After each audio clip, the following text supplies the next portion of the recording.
He didn't ask for the cook's name. He didn't ask where she came from, what she had survived, or how many years she had worked herself to the bone inside that hot, smoky kitchen while everyone else laughed and ate and never once looked up from their plates. He just bit into a biscuit and stopped breathing. Right there in the middle of the loudest saloon in Willow Creek, Colorado, Caleb Whitaker set that biscuit down on the table like it was made of something sacred, and he said the 7 words that would change 2 lives forever. "Who in God's name baked these biscuits?" The room went dead quiet.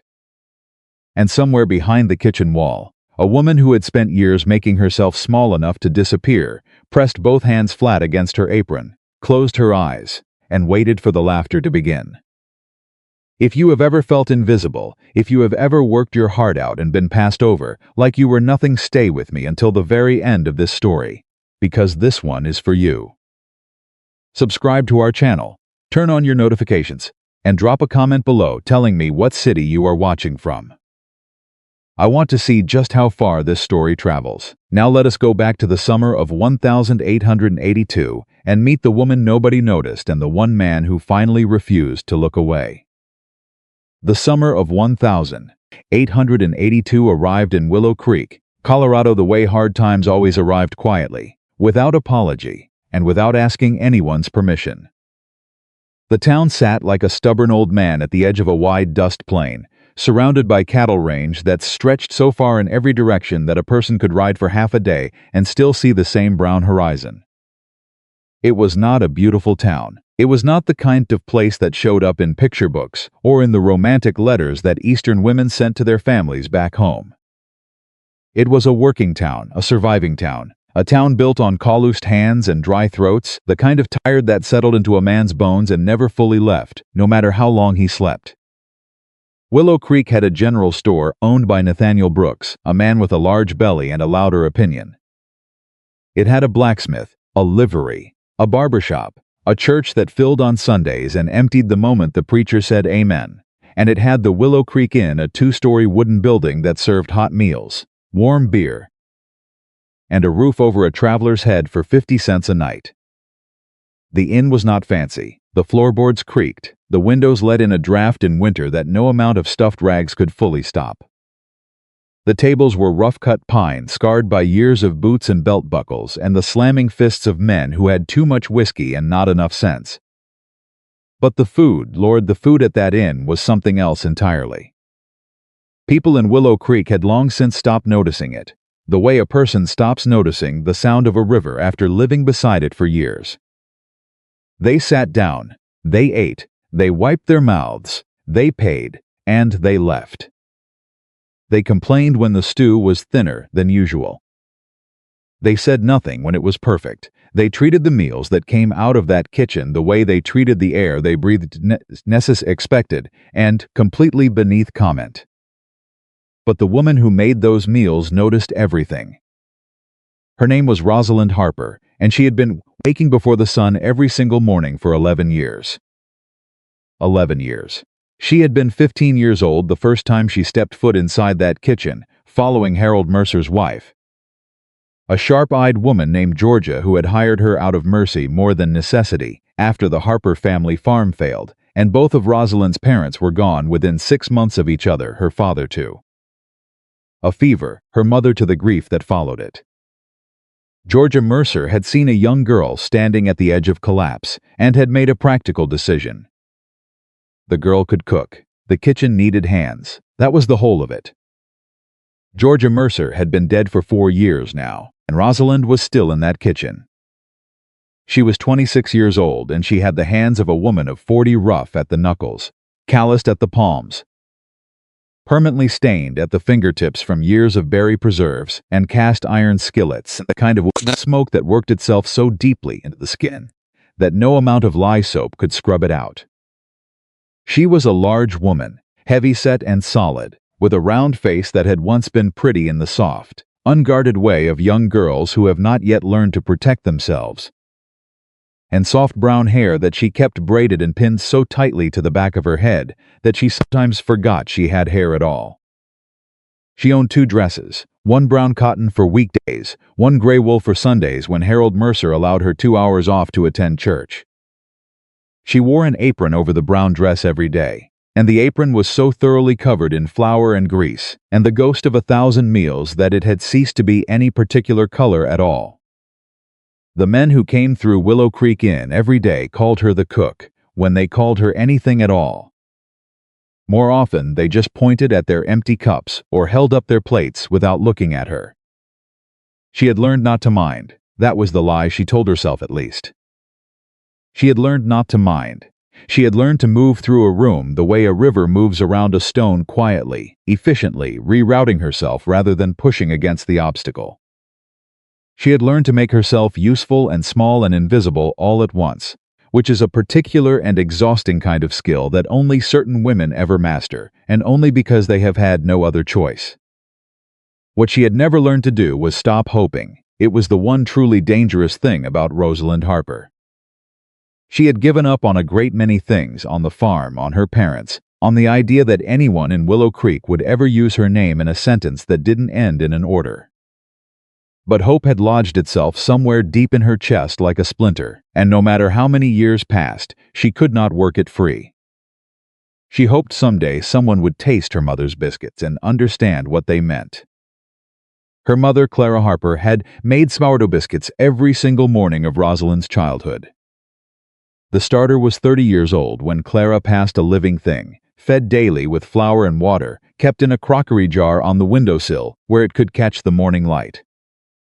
Clara had gotten it from her own mother, who had carried it across 3 states in a canvas pack on the back of a wagon, protecting it the way another woman might protect a baby, because in the Harper family, that starter was as close to a legacy as they were ever going to get. When everything else was sold or lost or swallowed by debt, Rosalind had tucked that jar under her arm and walked away. She fed it every morning before she fed anyone else. She used it to make biscuits that she set out on the inn's tables twice a day, and she watched those biscuits disappear into the mouths of men who never said a word about them. And she pressed her lips together and went back to the kitchen and started again. That was her life, until the evening of July the 14th, 1882, when a cattle-worn cowboy named Caleb Whitaker tied his horse to the post outside Willow Creek Inn and walked in out of the summer dust. Caleb was 36 years old and looked every year of it. He was not a tall man, but he was built like someone who had spent his entire adult life doing work that actually mattered, broad through the shoulders, lean through the middle, with forearms that told the story of 10,000 fence posts and twice that many cattle. He had a square jaw under 2 weeks of dark beard, and eyes the color of weathered denim that had a habit of going very still and very watchful when he walked into a room he didn't know. He had been riding for 3 days straight. His outfit, the Double T Cattle Company out of Pueblo, had pushed a herd of 800 head up through the San Luis Valley and then north along the old trail that cut through the eastern edge of Willow Creek's territory.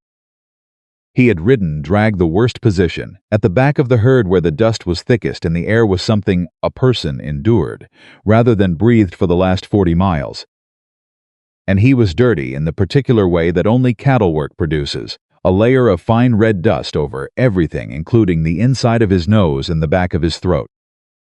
He sat down at the end of a long table near the window, set his hat on the bench beside him, and when the girl who cleared tables came around, he said, "Whatever's hot. And coffee, please, if you've got it." He did not say please to impress anyone. He said it because his mother had raised him to say it, and 36 years of hard living had not knocked that out of him. He sat with his back to the wall, old habit, cattle country habit, and he let the noise of the room wash over him without trying to join it. There were 8 or 10 other men at the surrounding tables, a mix of local ranchers and drifters, and 2 men from the railroad survey crew who had been working the valley for the past month. They were loud in the comfortable, unconscious way of men who assumed the world was theirs to be loud in. The girl brought him a bowl of beef stew, with a hunk of cornbread and a plate of biscuits on the side, and she filled his coffee cup without spilling a drop, and was gone before he could say thank you. Caleb ate the stew, It was good, well seasoned, with root vegetables that had been given proper time and not just thrown in at the last minute the way a lazy cook would do it.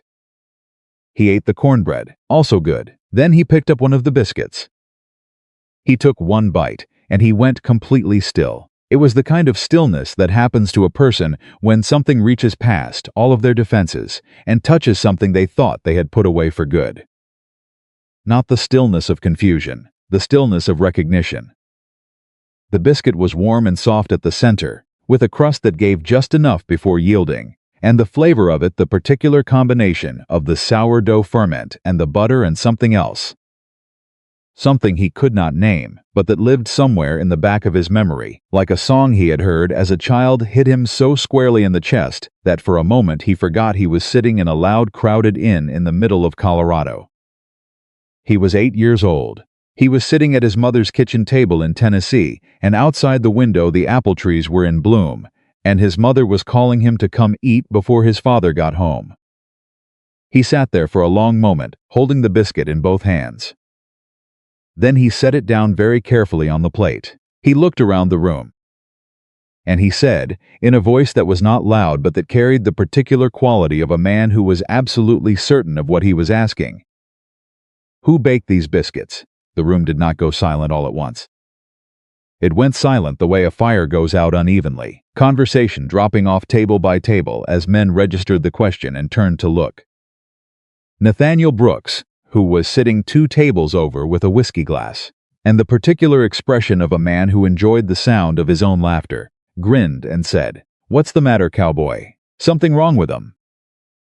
"No," Caleb said. He did not look at Brooks. He was still looking around the room, waiting for an answer. "There's nothing wrong with them. I want to know who made them." There was a beat of silence. One of the railroad men said, "That'd be the cook, I reckon." "The cook," Caleb repeated. "Woman in the back," said the rancher nearest the kitchen door, jerking his thumb toward it without particular interest. "Don't know her name, just the cook." Caleb picked up the biscuit again. He looked at it for a moment. "Whoever made this," he said, to no one in particular, and to everyone at once, put a piece of their heart into it.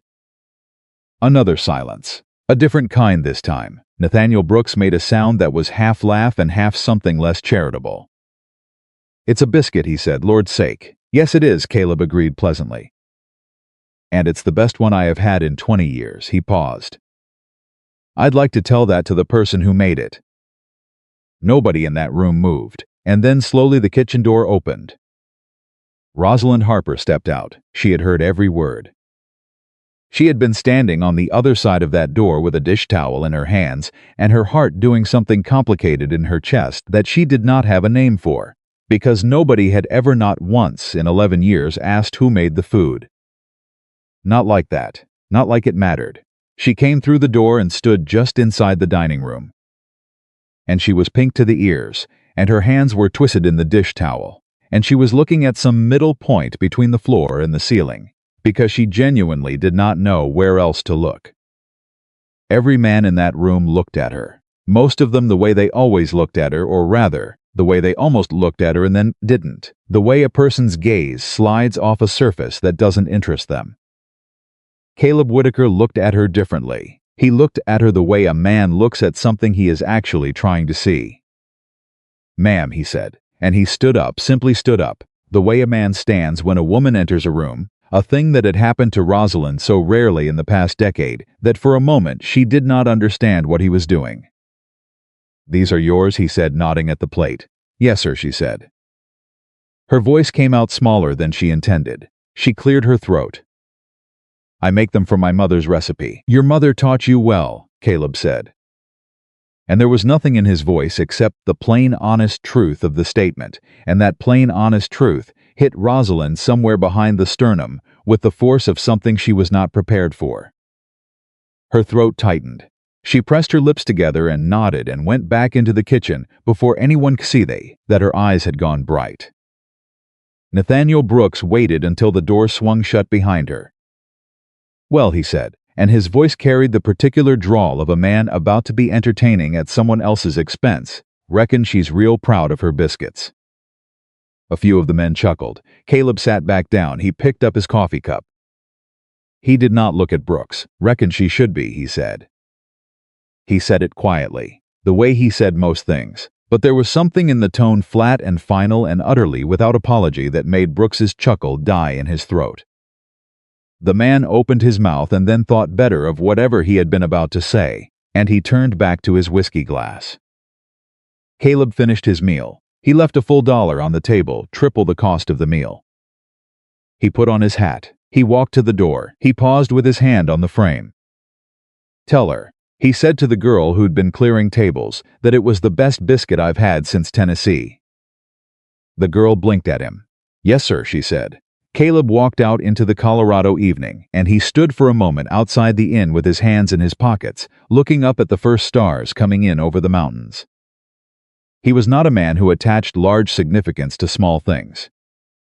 He was a practical man, a working man, a man who had spent 20 years moving from one cattle outfit to the next and had learned to keep his feelings in a manageable size. Large feelings, in his experience, led to large mistakes. But he stood there for another minute before untying his horse. He was thinking about biscuits. He was thinking about what it meant to put your whole heart into something and have nobody notice. He was thinking about the look on that woman's face when she stepped through the kitchen door, the way she'd been braced for something, like a person who has learned that attention usually means trouble. He untied his horse. He rode back to the Double T camp. But he did not stop thinking about it. He came back the next day. He told himself it was because the stew was good and the ride from camp was not unreasonable, and a man needed a proper hot meal after a long day. He sat at the same table. He ordered the same meal. He ate everything on his plate. The biscuits were just as good as he remembered. He did not see Rosalind at all, except once through the small gap in the kitchen door when she passed carrying a large pot. And he registered with the practiced eye of a man who had spent years watching for things that needed doing, that the pot was very heavy and she was managing it alone. He left another $1. He came back the day after that. He came back the day after that one too. By the end of the first week, the girl who cleared tables had stopped looking surprised when he walked in, and the rancher who always sat by the window had started making a small gesture of acknowledgement when Caleb took his usual seat. The kind of nod that passes between men who have established a pattern in the same place. Harold Mercer, who owned the inn and spent most of his days sitting behind the front desk with a ledger book and a sour expression, noticed the cowboy who kept coming back. He noticed the $1 left on the table each time. He said nothing about it. Rosalind noticed too.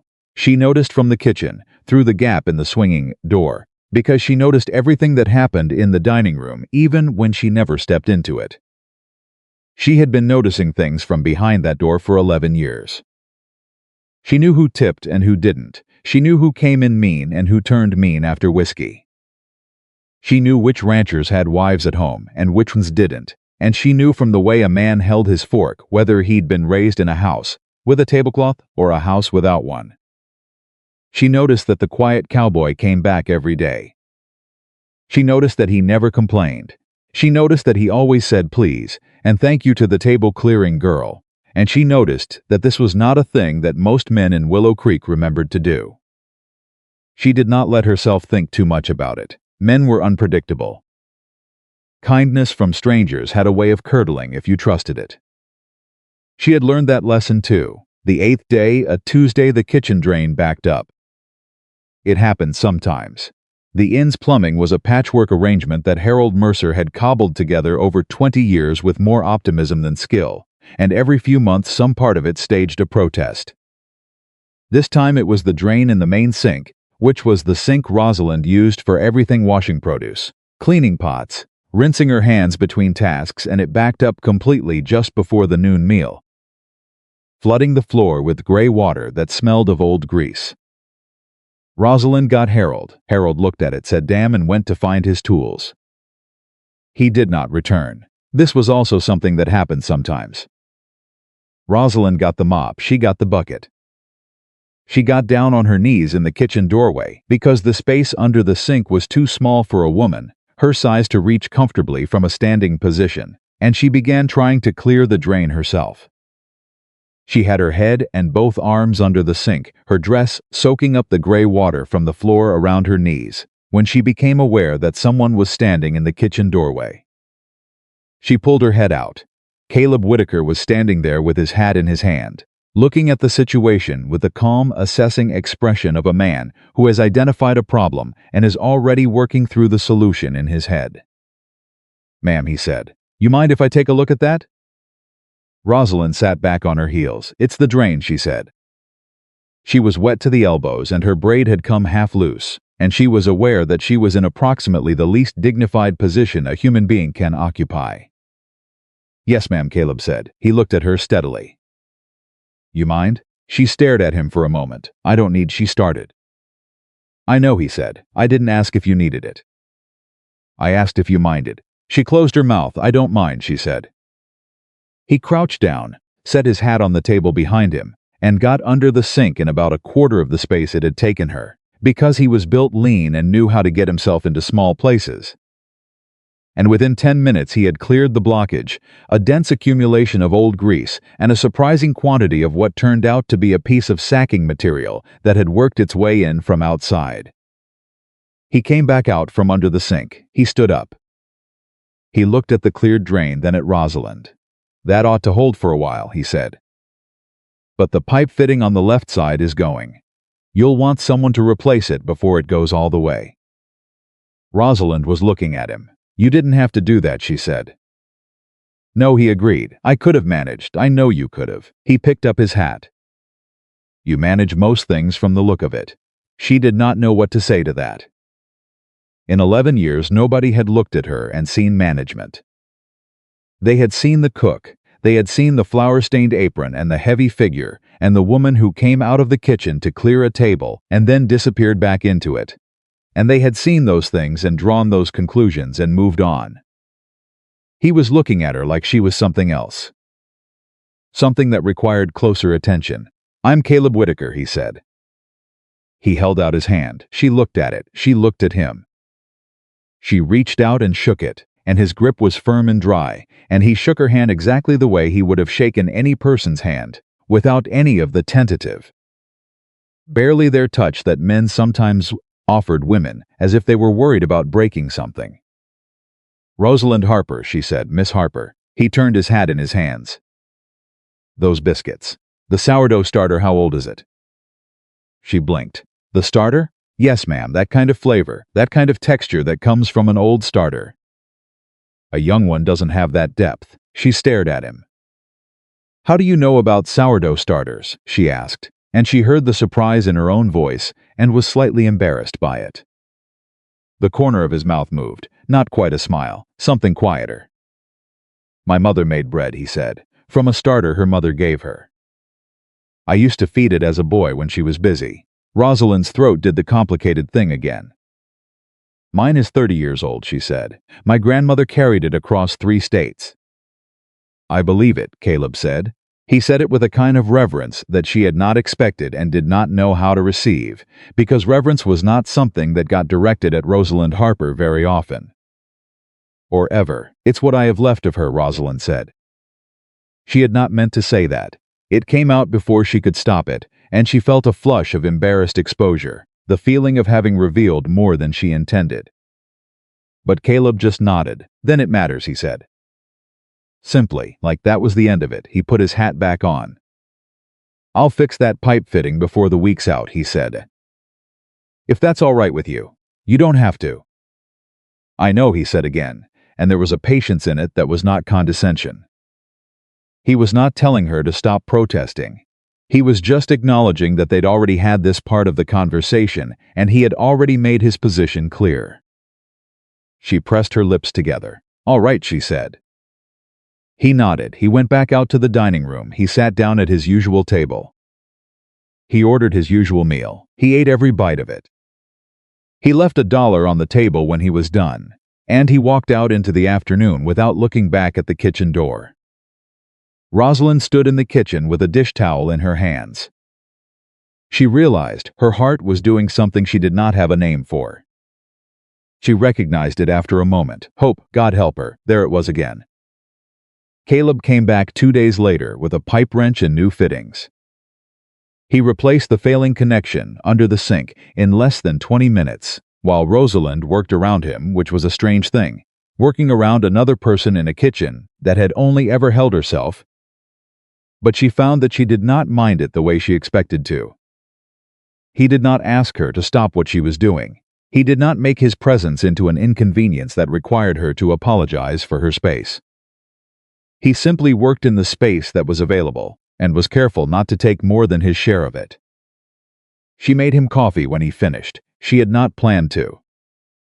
She simply found herself pouring a second cup when she poured her own, and she set it on the table near him without comment, and he said thank you, Miss Harper, without making anything of it. And they sat for a while in a quiet that was not uncomfortable. She had almost forgotten that quiet between people could be something other than the prelude to a demand. "Can I ask you something?" she said. "Sure," he said. "Why do you keep coming back?" He looked at his coffee cup for a moment. "The food is good," he said. "There are other places to eat in Willow Creek." He looked up at her. "The food is better here," he said. It was not an answer. Or rather, it was an answer that was also something else, and she did not know whether she was reading it right, and she had learned to be careful about reading things right, because getting it wrong was a particular kind of hurt she tried to avoid. "People talk," she said, because she felt she should say it, because she felt she owed it to herself to say it. "About what?" "About you coming here every day." She met his eyes because she was not a coward, whatever else she might be. "People talk about why a man like you would keep coming back to eat at a plain inn with a plain cook." Something shifted in his expression, not defensively. More like a man who has just heard something that disappoints him mildly, but does not surprise him. "What do they say?" he asked. "That you must be desperate," she said. "For company. Or for something else." There it was. The flat, blunt truth of what living in Willow Creek had taught her about what happened when a man paid repeated attention to an unmarried woman who worked in a kitchen, what it usually meant, what it usually led to, what kind of conversation usually followed. She waited. Caleb set down his coffee cup. He looked at her steadily with those weathered blue eyes, and he said, "Miss Harper, I come back because the food is the best I've had in 20 years, and because you are one of the most capable and decent people I have encountered in Willow Creek, and because I enjoy your company when I am fortunate enough to have it." He paused. "That is the whole of it. If that's not what the town expected, I reckon the town can make its peace with the disappointment." The silence that followed was absolute. Rosalind felt something move through her that she could not describe. It was not joy exactly. It was something older and quieter than joy. It was the feeling of a door opening in a room she had thought sealed for good. "All right," she said at last. "All right," he repeated. "All right," she said again. "Then I reckon you can keep coming back." The corner of his mouth moved. "Much obliged," he said. He picked up his coffee cup. She picked up hers. And outside the window of the Willow Creek Inn, the Colorado summer went on in all its indifferent beauty, the hawks turning slow circles in the blue sky, the dust rising where the cattle moved on the far side of the plain, the mountains standing at the edge of everything the way mountains do, steady and ancient, and without any particular opinion about what the people below them got up to. But inside that kitchen, something had changed, and Rosalind Harper, who had spent 11 years expecting nothing and receiving exactly that, looked down at her coffee cup and allowed herself carefully, provisionally, against all her better instincts, to hope a little more than she had the day before. Nathaniel Brooks noticed. Of course he did. A man like Brooks made it his particular business to notice things, not because he was especially perceptive, but because he possessed that particular small-town talent for attaching importance to other people's choices as a substitute for examining his own. He owned the general store. He sat on the town council. He had opinions about everything from the irrigation rights dispute on the South Range to the moral character of every single person who lived within 15 miles of Willow Creek. And he expressed those opinions freely, and often in the certain knowledge that he would not be contradicted. He did not like Caleb Whitaker. It was not a reasoned dislike. It was the instinctive dislike of a loud man for a quiet one, the particular irritation that a man who needs to fill every room with noise feels toward a man who is comfortable in silence, because that comfort implies, without meaning to, that the noise was unnecessary. He also did not like Rosalind Harper. He did not think about his feelings toward her in those terms, because a man like Brooks did not trouble himself to have feelings about a woman like Rosalind. He simply had a kind of ambient contempt for her, the reflexive dismissal of a person who believed that a woman's worth was a matter of appearance, and that the scale was not complicated. The fact that these two people apparently formed some kind of association struck him as both baffling, and faintly offensive, in the way that the wrong arrangement of things can strike a person who believes they understand the correct arrangement. He raised the matter one afternoon when Caleb was having his meal. He did it the way he did most things, loudly for an audience.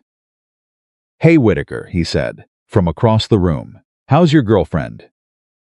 Several men looked up. Caleb went on eating. "Your cook," Brooks clarified, grinning at the men around him. "The big one. She making you extra biscuits these days?"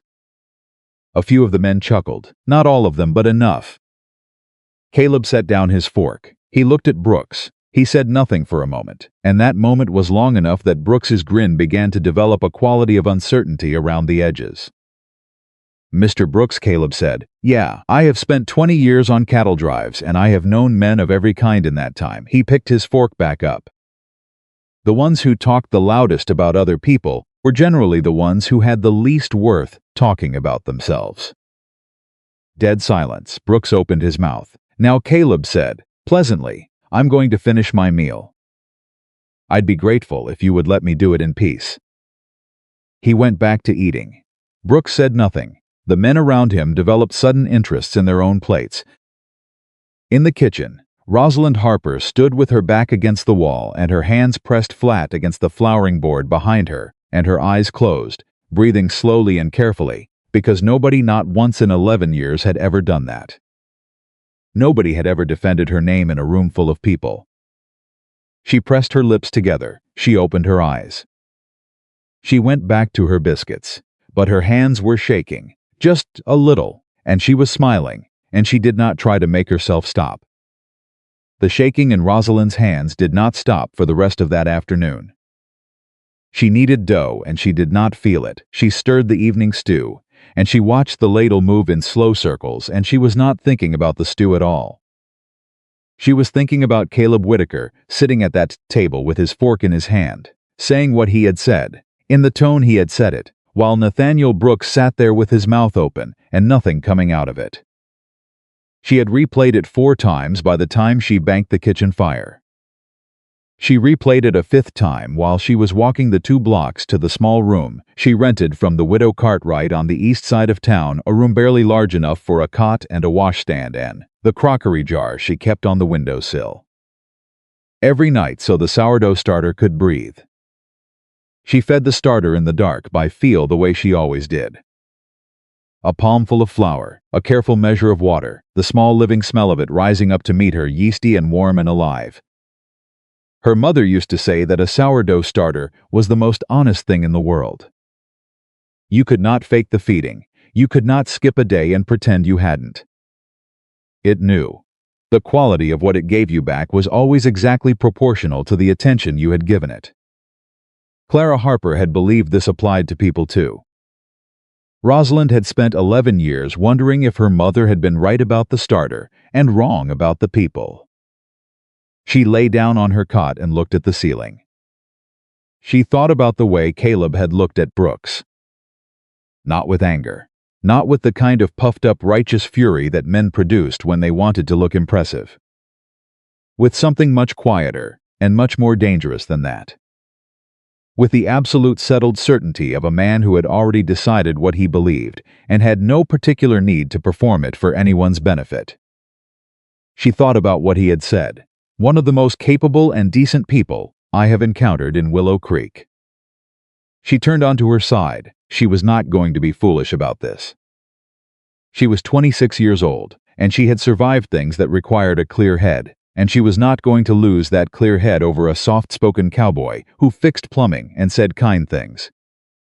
But she was smiling in the dark. She was smiling and she could not make herself stop, and she decided that just for tonight she would not try. The weeks that followed had a rhythm to them that Rosalind had never experienced before and did not have words for. Caleb came to the inn most days, not every day, because the Double T cattle outfit had its own demands, and there were days when she did not see him at all. Days when she found herself checking the clock and then being sharp with herself for checking it. When he did come, he sat at his usual table. He ordered his usual meal. He ate it without complaint, and he paid generously, and he did not stay long because he was not a man who needed to make his presence felt by extending it.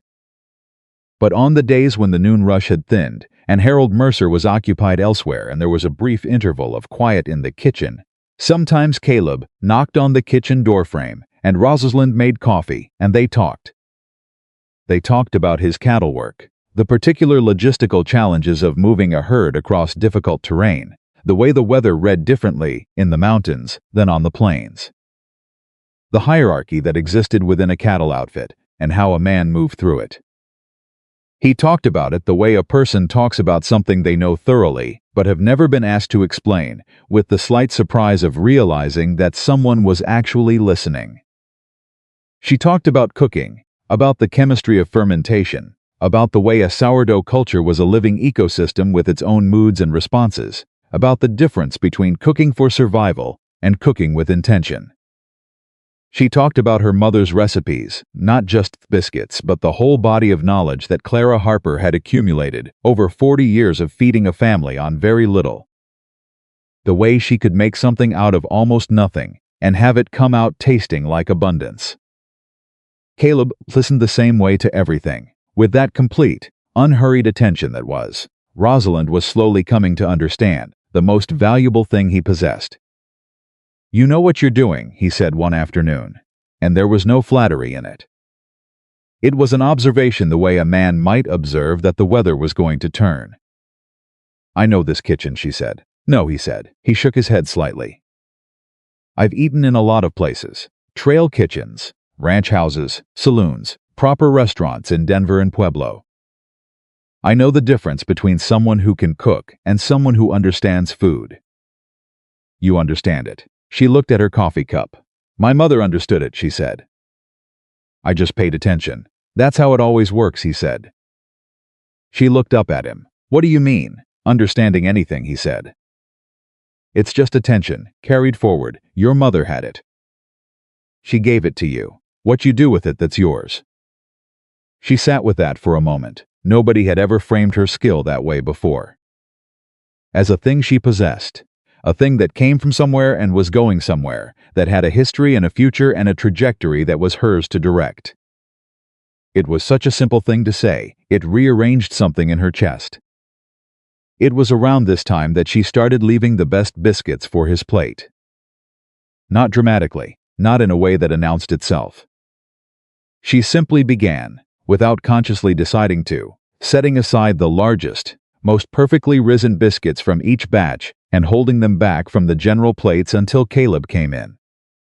The table-clearing girl, whose name was Dottie, and who was 16 and considerably more observant than most people gave her credit for, noticed within a week. "You saved those for Mr. Whitaker," Dottie said one morning, watching Rosalind arrange a plate. "The batch came out uneven," Rosalind said. Dottie said nothing. But she smiled at her feet while she carried the plates out. Rosalind did not acknowledge this. Caleb noticed too, eventually.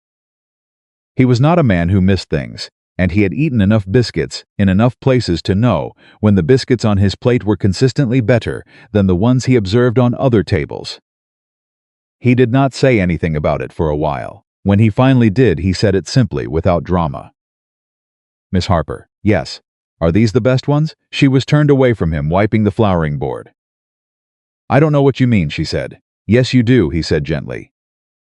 She turned around. He was looking at her with a slight warmth in those calm blue eyes that was almost not quite a tease. She lifted her chin. "The batch came out uneven," she said. He said. He picked up a biscuit. He took a bite. "This is the most evenly baked biscuit I have ever eaten," he said. She turned back to the flouring board, but she was smiling. The first wildflowers appeared on the windowsill of the kitchen on a Wednesday morning in late August, and Rosalind found them when she arrived before dawn to start the breakfast bread. They were a handful of Indian paintbrush, the red-orange kind that grew in the scrubby land along the creek, tied together with a piece of twine. They were sitting in a cracked cup that someone had filled with water. She stood and looked at them for a long time. Then she put on her apron and started the bread. She did not say anything about the flowers when Caleb came in at noon. She waited to see if he would. He sat down. He took off his hat. He looked at her through the kitchen door gap as she passed and said, "You found them." "I found them," she said. "Good," he said. "That was all." But her hands were not shaking this time. This time they were steady and warm, and she was moving through her kitchen with a lightness she had not felt in years. And she thought, this is what it feels like to be looked after. Just this, just the small, ordinary, completely extraordinary fact of someone thinking of you when they were elsewhere. The second bunch of flowers appeared the following week. White clover this time, then wild asters. Then as September leaned in and the mornings got their first cold edge, dried grasses tied with a red ribbon, because the flowers were going with the warm weather. But Caleb, apparently, was not going with them. Rosalind began to understand something that she had been carefully not thinking about. This was not gratitude. It was not the casual friendliness of a man who had been taught to be decent and was simply being decent. This was something deliberate, something chosen, something that required her to decide very soon how she felt about being chosen by someone who had seen exactly what she was and come back anyway. She was still thinking about it on the morning that everything at the inn began to come apart. Harold Mercer was not a cruel man. That was the most charitable thing you could say about him, and Rosalind had spent 11 years saying it because it was the thing she had available to say. He was not cruel in the way that Nathaniel Brooks was. He did not take pleasure in diminishment. He was simply a man who had learned to be economically ruthless in the same incremental, apologetic way that some men learn to be drunks, not all at once, not with any dramatic commitment, but by making one small accommodation after another until accommodation had become his entire personality. He was losing money. He had been losing money for 2 years, since the railroad spur that everyone expected to come through Willow Creek had instead gone 40 miles north to the next town. Willow Creek's population had not grown. It had not quite shrunk, but it had not grown, and Harold had built his inn on the expectation of growth, and was now managing the consequences of that expectation. He came into the kitchen on a Tuesday morning in September, while Rosalind was starting the bread, and he stood in the doorway with his ledger book under his arm, and a look on his face that she recognized immediately. She had seen that look before. She had seen it the day he told her she would need to take on the laundry as well as the cooking, for no additional pay. She had seen it the day he told her the kitchen budget was being reduced by a third. She had seen it the day he told her that Georgia's room, the room off the kitchen where Georgia had slept, was going to be rented to a boarder, which meant Rosalind would need to find her own accommodation. Rosalind, he said. She did not stop working. She had learned over the years that it was better to keep her hands busy when Harold came to the kitchen with his ledger and his look. It gave her something to focus on. "Mr. Mercer," she said. He told her. He told her in the way he always told her bad news, not unkindly, not with any pleasure, but with the brisk efficiency of a man who wanted to get through an unpleasant thing quickly. Starting next month, he was reducing her pay by 15%. He was also adding the cleaning of the common room to her duties, to replace the boy he'd been paying to do it, who had gone north to find railroad work. The hours would be longer, the pay would be less. He said he appreciated her understanding. He said he didn't have a choice. He said it was only temporary. He said all the things that the Harold Mercers of the world always said when they were asking someone to absorb the cost of their poor planning. Rosalind stood at the flouring board, and she kneaded the bread dough, and she did not say anything until he was done. Then she said, "All right, Mr. Mercer." He nodded. He looked relieved, the way people always looked when Rosalind didn't make a scene. He said, "Good woman," in the approving tone of a man rewarding an animal for not biting him, and he went back out to his desk. Rosalind's hands pressed into the dough. She kneaded harder than she needed to. She told herself it was fine. She told herself she had managed worse. She told herself that this was temporary, which she did not believe, and that she would find a way through, which she did believe, because she always found a way through, because there was no one else to find it. She was still at the flouring board, still kneading bread she did not need to keep kneading, when she heard the boots on the kitchen step, and she knew, without looking, who it was. Caleb had come in through the back. He had been to the livery first and was going to come in for his noon meal, and he had come around the back because he'd left his jacket on the kitchen peg yesterday and meant to collect it. He came around the back and he stopped in the doorway, and he looked at Rosalind's shoulders and her hands, and he did not say anything for a moment. Then he said, "What happened?" She did not look up. "Nothing," she said. "Mr. Mercer made some adjustments to the work arrangement." "What kind of adjustments?" It was not quite a question. She told him, briefly, factually, in the same tone she would have used to describe the weather. The silence that followed had a different quality than Caleb's usual silences. His usual silences were restful. This one had something beneath it, something she could feel from across the kitchen, a kind of stillness that was not calm, but was the thing underneath calm, the thing that calm is built on top of.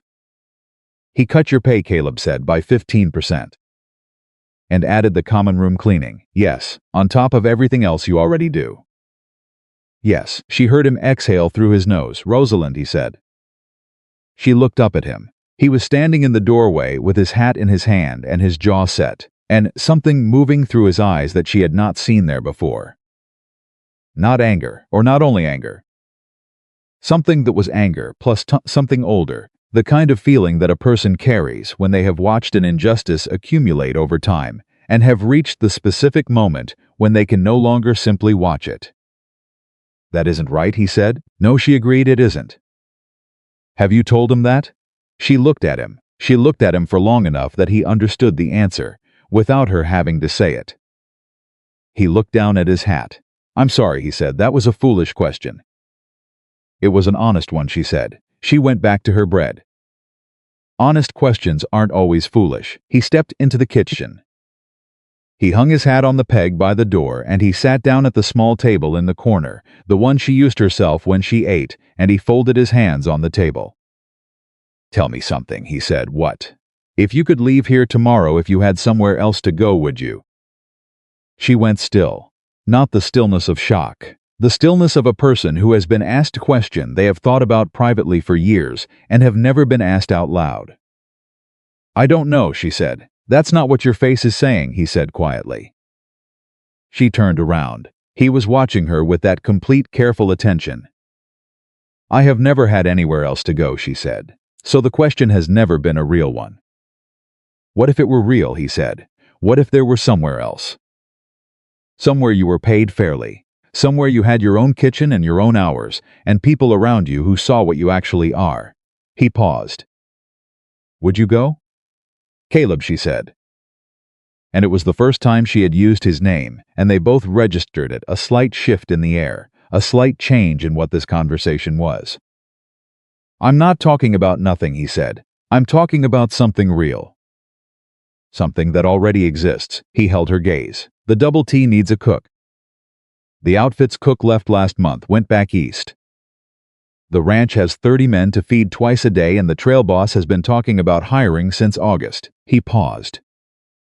"I've been thinking about it for 2 weeks. She sat down in the other chair. She sat down because her legs had made a unilateral decision. "You've been thinking about it for 2 weeks, she repeated.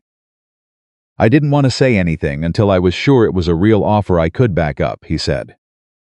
"I talked to the trail boss yesterday. He's interested. He'll pay you twice what Mercer pays. You'll have your own kitchen and a say over your own supplies. The men are rougher than the in crowd, but they're not mean, mostly, and any that try to be mean I will personally deal with." He said that last part very simply, the way he said everything, but there was something absolute in it that left no room for doubt about what personally dealing with it would look like. Rosalind looked at her hands on the table. She thought about 15 years in this kitchen. She thought about her mother's sourdough starter on the windowsill of the widow Cartwright's room. She thought about Harold Mercer's face when he said "good woman" in the tone of a man praising a dog. She thought about what it would mean to leave the only life she had known since she was 15 years old.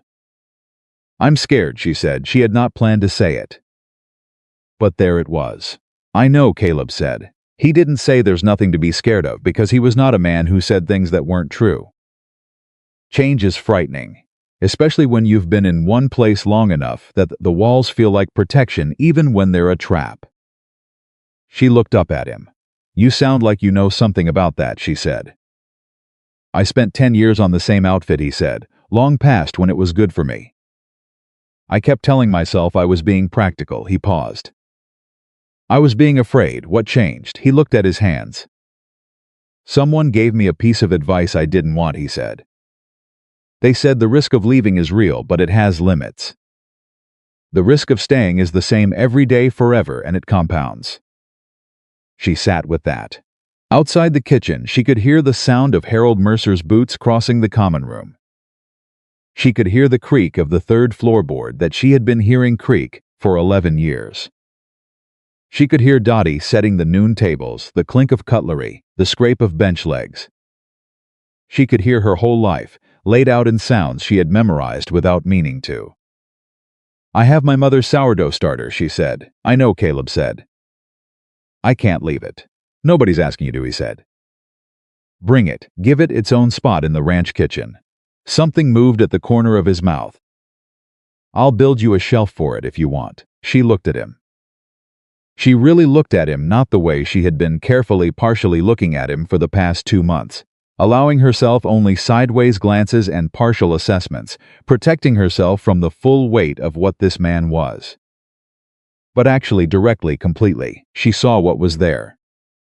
Patience, steadiness, the particular quality of a man who had decided what he valued and was not going to be embarrassed about valuing it. No performance, no transaction. Just a person sitting across a table from her offering her something real. Her throat tightened. "All right," she said. He blinked. "All right," he said. "All right," she said again. "I'll talk to the trail boss." Something happened in his face. It was not a dramatic transformation. It was quiet, the way everything about him was quiet. But it was unmistakable, a release of something he had been carrying, a careful setting down of something he had been holding. "I'll arrange it," he said. "I'll tell Mr. Mercer," she said. "I'll give him a week. That's more than he deserves." "It's what I need," she said simply, "to do it properly." He nodded. He understood that. He stood up. He took his hat from the peg. He paused at the door. "Rosalind," he said. She looked up. "For what it's worth," he said, "I didn't suggest this because I felt sorry for you." She met his eyes. "I know," she said. "I suggested it because I have watched you run this kitchen for 2 months, and I think you are wasting yourself here." He held her gaze.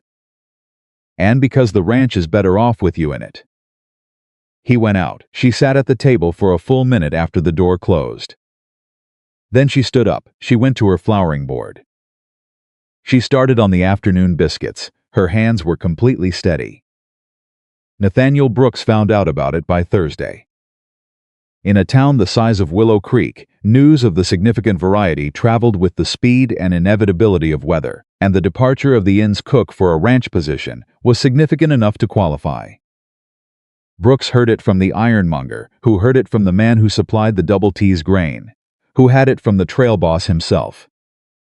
He went directly to Harold Mercer. Rosalind was in the kitchen when she heard their voices in the common room, Brooks's loud and emphatic, Harold's lower and increasingly agitated. She did not stop working. She listened with the practiced attention of a woman who had spent 11 years filtering useful information out of other people's conversations. "She can't just leave," Brooks was saying. "She's not bound," Harold said. "She never signed any kind of—" That's not what I'm saying. Brooks's voice dropped, though not enough. "I'm saying you need to stop her. Go in there and tell her you'll improve the terms." A pause. "I don't know if I can afford to, Harold. If she goes to the Double T, every man on that outfit eats better than your customers. Word gets around. You understand what that does to your business." Another pause, longer than Harold's boots on the floorboards. He appeared in the kitchen doorway, looking like a man who has been handed a problem he did not create and is being asked to solve it with tools he does not have. "Rosalind," he said. She turned from the stove. She looked at him. She waited. Harold Mercer stood in his kitchen doorway and tried to explain badly that he had perhaps been hasty in his earlier adjustments, that he had been thinking it over, and perhaps the pay reduction was not as necessary as he had initially felt, that perhaps they could discuss the cleaning arrangement. "Mr. Mercer," Rosalind said. He stopped. She said it quietly, without heat, without trembling. "I have worked in this kitchen for 11 years, she said. "I have been here before the sun came up, and I have been here after it went down, and I have done the work of 2 people for the pay of a half, and I have not complained. Because I was grateful for the roof, and I was not sure I deserved better." She paused. "I was wrong about that last part." Harold opened his mouth. "I will give you 1 full week," she said. "I will leave the kitchen in proper order. I will write down every recipe and every procedure so that whoever comes after me can find their way." She held his gaze. "That is what I am able to offer you." Harold looked at her. For a moment, something moved behind his eyes that might, in another man, have been shame. "All right," he said. He went back out. She heard Brooks's voice, sharp and questioning. She heard Harold's response lower. She heard the inn door open and close. She turned back to the stove. Dottie appeared in the doorway a moment later. "Miss Rosalind," she said. "Yes, what Mr. Mercer just did." She paused, working out her sentence. "That was something." "Yes," Rosalind said. "I mean you," Dottie said. "What you just did." Rosalind turned and looked at the girl's face. 16 years old, serious-eyed, with flour on her sleeve from helping with the morning bread. "You go on and set the noon tables," Rosalind said. "Yes, ma'am." Dottie hesitated. "Miss Rosalind, Dottie." "I'm real glad for you." She said it fast, like she was afraid she'd lose her nerve. "Real glad." Rosalind looked at her for a moment. "Thank you," she said.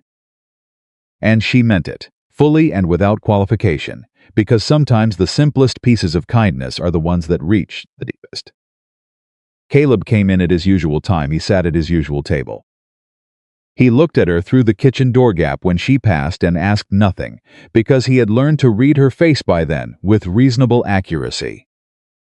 He read what was in it now. He picked up his coffee cup and he looked out the window, and he said quietly, mostly to himself, "Good. The last week at the inn had its own particular quality, the texture of a thing that is ending and knows it." Rosalind worked through it, the same way she worked through everything, carefully, completely, without shortcuts. She documented every recipe in a small notebook she bought from the general store, written in her clear, schoolgirl handwriting, with the precision of a woman who understood that the information was going to have to stand on its own, without her there to explain it. She made the biscuits every morning. She made them exactly as well as she always had, which was better than anyone had a right to expect, given the circumstances. She did not coast. She did not let the knowledge of her departure become an excuse for less than. The sourdough starter she repacked in its crockery jar, wrapped in a piece of oilcloth and set beside her small bag of belongings. On her last morning, she arrived before dawn as she always had. She made one final batch of biscuits. She left them on the table with a note that said, simply from Clara Harper's recipe, "Handle the starter daily or it will die." She gathered her things. She walked out of the Willow Creek Inn kitchen for the last time, through the back door, in the thin gray light before sunrise. Caleb was waiting with a wagon. He was drinking coffee from a tin cup, leaning against the wagon wheel, and he looked up when she came through the door and said nothing for a moment, just took in the small bag in her hand and the crockery jar under her arm. Then he said, "Ready?" She looked at the door she had just come through. She looked at it for exactly 3 seconds. She turned away. "Ready," she said. He took her bag and stowed it in the wagon bed with the care of a man handling something that mattered. He helped her up onto the seat, his hand steady and warm and certain under her elbow, not hovering, not tentative, just there, and then he walked around to the other side and climbed up and clicked to the horses. The wagon moved. Willow Creek Inn disappeared behind them in the early morning. Rosalind held the crockery jar in her lap. "Caleb," she said. "Yes, thank you." She looked straight ahead, at the road and the lightening sky and the mountains coming into shape in the east. Not for the job, for she stopped. She tried again. For asking who made the biscuits. He was quiet for a moment. The horses moved on. The sky went pink at the edges. "I only asked," he said, "because I already knew the answer was someone worth knowing." She held the jar. She held the warmth of that sentence in her chest. The road unrolled ahead of them, red dust in the early light, the mountains steady on the horizon and the day just beginning, and Rosalind Harper, who had spent 11 years expecting nothing, rode towards something she did not yet have a name for. And she allowed herself to feel the full weight of it. She was not afraid, or rather she was afraid, and she was going anyway. That, she thought, might be the bravest thing she had ever done. The Double T Ranch sat on a wide sweep of Colorado range that smelled of cattle and sage, and the particular mineral sharpness of a place that had been worked hard for a long time by people who were serious about their work. Rosalind felt it the moment the wagon rolled through the gate, a different quality to the air, something that had nothing to do with what she could see, and everything to do with what she could feel. This was a place where things got done, where the measure of a person was what they could actually deliver, not what they looked like delivering it. She held the crockery jar in her lap and did not let herself think too hard about the fact that she had just left the only life she had known for the past 11 years. Caleb pulled the wagon up beside the main structure and climbed down and came around to her side. She was already climbing down herself. He stopped with his hand halfway extended, registered what she was doing, and stepped back to give her room. That small thing, the stepping back, the reading of what she needed without requiring her to say it, settled something in her chest that she had not known was unsettled. "Kitchen's through there," he said, nodding toward a side door. "I'll show you around and introduce you to Garrett. He's the trail boss, fair man. He means what he says and he says what he means." "That's all I ask," she said. Caleb looked at her with something that was almost a smile. "I know," he said. Jim Garrett was a lean, sun-cured man of about 50 with a handshake like a vice grip and eyes that assessed a person quickly and without apology. He met them at the kitchen door, looked at Rosalind once, directly, and said, "Whitaker tells me you ran the Willow Creek Inn kitchen for 11 years. "Yes, sir," she said. 32 men to feed twice a day. More during roundup season. I can offer you fair pay, your own supply budget, and nobody in your kitchen unless you invite them." She looked at him steadily. "And when someone has a complaint?" she asked. Garrett blinked. He had not expected the question. "They bring it to me," he said. "No," she said. "They bring it to me first. I run my kitchen. I handle my kitchen's business." A pause. Garrett looked at Caleb. Caleb looked at the wall. Garrett looked back at Rosalind. "Fair enough," he said. He put out his hand. She shook it exactly the way she had shaken Caleb's the first time, fully, without hesitation, without the self-conscious fragility that people sometimes expected from her. "Welcome to the Double T, Miss Harper," Garrett said. She picked up her crockery jar. "Thank you," she said. "I'll need the kitchen to myself for the first hour." He stared at her for half a second.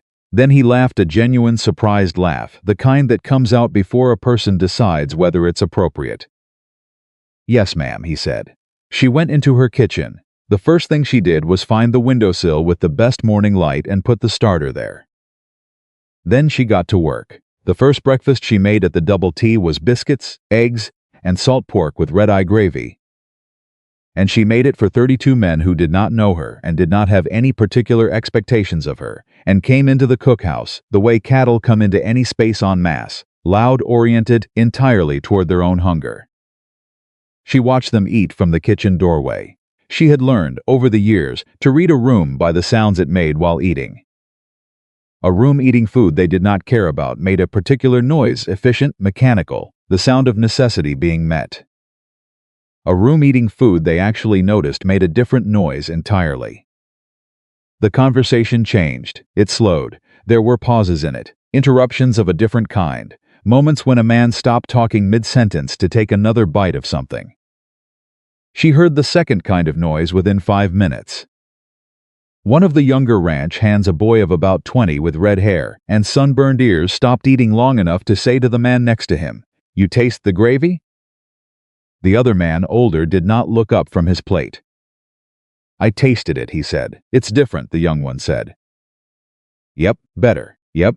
The older man picked up a biscuit and tore it in half and looked at it briefly in the way of a man who is not accustomed to being interested in biscuits. "Yep," he said again and ate it. Rosalind went back into the kitchen. She was smiling. Caleb appeared at the cookhouse door after the men had cleared out, still holding his coffee cup, and he looked at her face and she saw the question in his expression before he asked it. "It went fine," she said. "I know it went fine," he said. "I ate the biscuits. I want to know how you feel."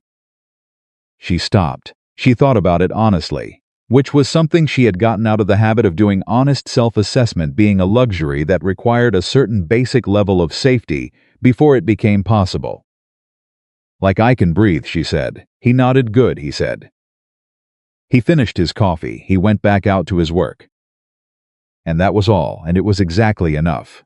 The rhythm of the double T settled around Rosalind the way a river settles around a new stone, not without resistance, not without adjustment, but with a kind of eventual inevitability. The ranch had its own logic, its own timing, its own hierarchy of need, and she learned it the way she learned everything, by paying careful attention and asking precise questions and making no unnecessary assumptions. The men were, as Garrett had promised, rough but mostly not mean. They tested her, the way men in working environments always test a new arrival, small things at first. Complaints about timing or seasoning that were not really about timing or seasoning. She handled each one the same way, directly, without apology, and with a specificity that tended to disarm people who expected either capitulation or defensiveness. When one of the older hands, a man called Dutch who had opinions about everything and expressed them constantly, told her the coffee was weak, she looked at him and said, "How many cups a day do you drink?" He blinked. 4 or 5, he said. "Then you've been drinking it too strong," she said. A man who drinks 5 cups a day of strong coffee is a man headed for trouble with his heart. "This is the right strength." Dutch stared at her. "Woman," he said, "are you telling me you made weak coffee on purpose?" "I made appropriately strong coffee on purpose," she said. "There's a difference." He opened his mouth. He closed it. He went away and drank his coffee. He came back the next morning and said nothing about the coffee at all, which she understood to mean he had thought about it, and conceded the point, which was the closest Dutch ever got to an apology. And she accepted it in the spirit in which it was offered. 3 weeks in, Dutch told the young red-headed hand, whose name was Tommy, that the new cook was all right. Rosalind, who had been walking past the bunkhouse at the time, heard it clearly and noted it, and filed it in the category of victories that did not require acknowledgement. Caleb continued to treat her exactly as he had always treated her, which was the most complicated and the most simple thing about the new arrangement. He was at the ranch not just visiting. He had a bunk in the main bunkhouse, a horse, a role on the outfit that she slowly came to understand was more significant than he had let on. He was not merely a ranch hand. He was Garrett's second in command in everything but title. The person Garrett turned to when something needed to be done with judgment, rather than just muscle. He did not use this to position himself anywhere near her kitchen. He came for meals at the same time as everyone else. He sat where there was room, not always near her sight line. He helped with things when they needed helping, a wheel on the supply wagon that was going, the warping door on the cookhouse that she'd mentioned in passing, the shelf she had said she needed for the dry goods, but he did so without ceremony and without expectation. He stopped by sometimes in the quieter parts of the day, after the noon meal when the men were back at work and the cookhouse was empty, and they talked. They had always talked well, and that had not changed, but the quality of what they talked about had deepened in the way that things deepen when the conditions for depth have been established. They were not strangers finding common ground anymore. They were two people who had already established common ground and were learning the full shape of it. He told her about his family in Tennessee, his mother who had made bread, and his father, who had been a good man with a difficult temper and the complicated feelings a person carries into adulthood from a childhood that was not quite safe. She told him about her parents, about her father's laugh and her mother's hands, and the particular quality of grief that comes from losing both your parents close together. The way the second loss doesn't just hurt twice as much, but hurts in an entirely different way: the finality of it, the orphan completeness of it, the understanding that you are now the outermost edge of your own history. He listened to all of it without trying to fix it. She did the same for him. She began to understand what she was feeling, and she began to be frightened by it, not a bad fear, but the specifically terrible fear of something you want very much. The fear of a person who has learned to manage disappointment and is now being asked to risk it all over again in a much larger denomination. She was standing at the stove one October afternoon when she figured it out completely, the full arithmetic of it, and she stood there with her ladle in her hand and thought, "You are in love with Caleb Whitaker. You have been for a while. You are going to have to decide what to do about that." She put the ladle down. She stirred the stew. She told herself she was being practical and calm about it. She was not being practical and calm about it at all. Nathaniel Brooks drove out to the Double T on a Saturday in mid-October. He arrived in his good wagon, the one he kept for visits of an official or performative nature, and he hitched it outside the main house and went in to see Garrett. And whatever he said to Garrett took about 15 minutes, and then he came toward the cookhouse. Rosalind was at the stove. She heard him coming and knew from the sound of his walk, heavy, proprietary, the walk of a man who believed every floor was his floor, exactly who it was before the door opened. He filled the cookhouse doorway the way he filled most spaces, more by attitude than by actual dimension. "Miss Harper," he said. She turned from the stove. She looked at him without expression. "Mr. Brooks," she said. He looked around the cookhouse. He looked at the shelves she had organized, the clean workspaces, the crockery jar on the windowsill. He looked at all of it with the assessing eye of a man taking an inventory of something he was considering acquiring. "Seems you've settled in," he said. "Yes," she said. "Mercer's struggling," he said. It was not an announcement. It was an opening move. "I'm sorry to hear it," she said.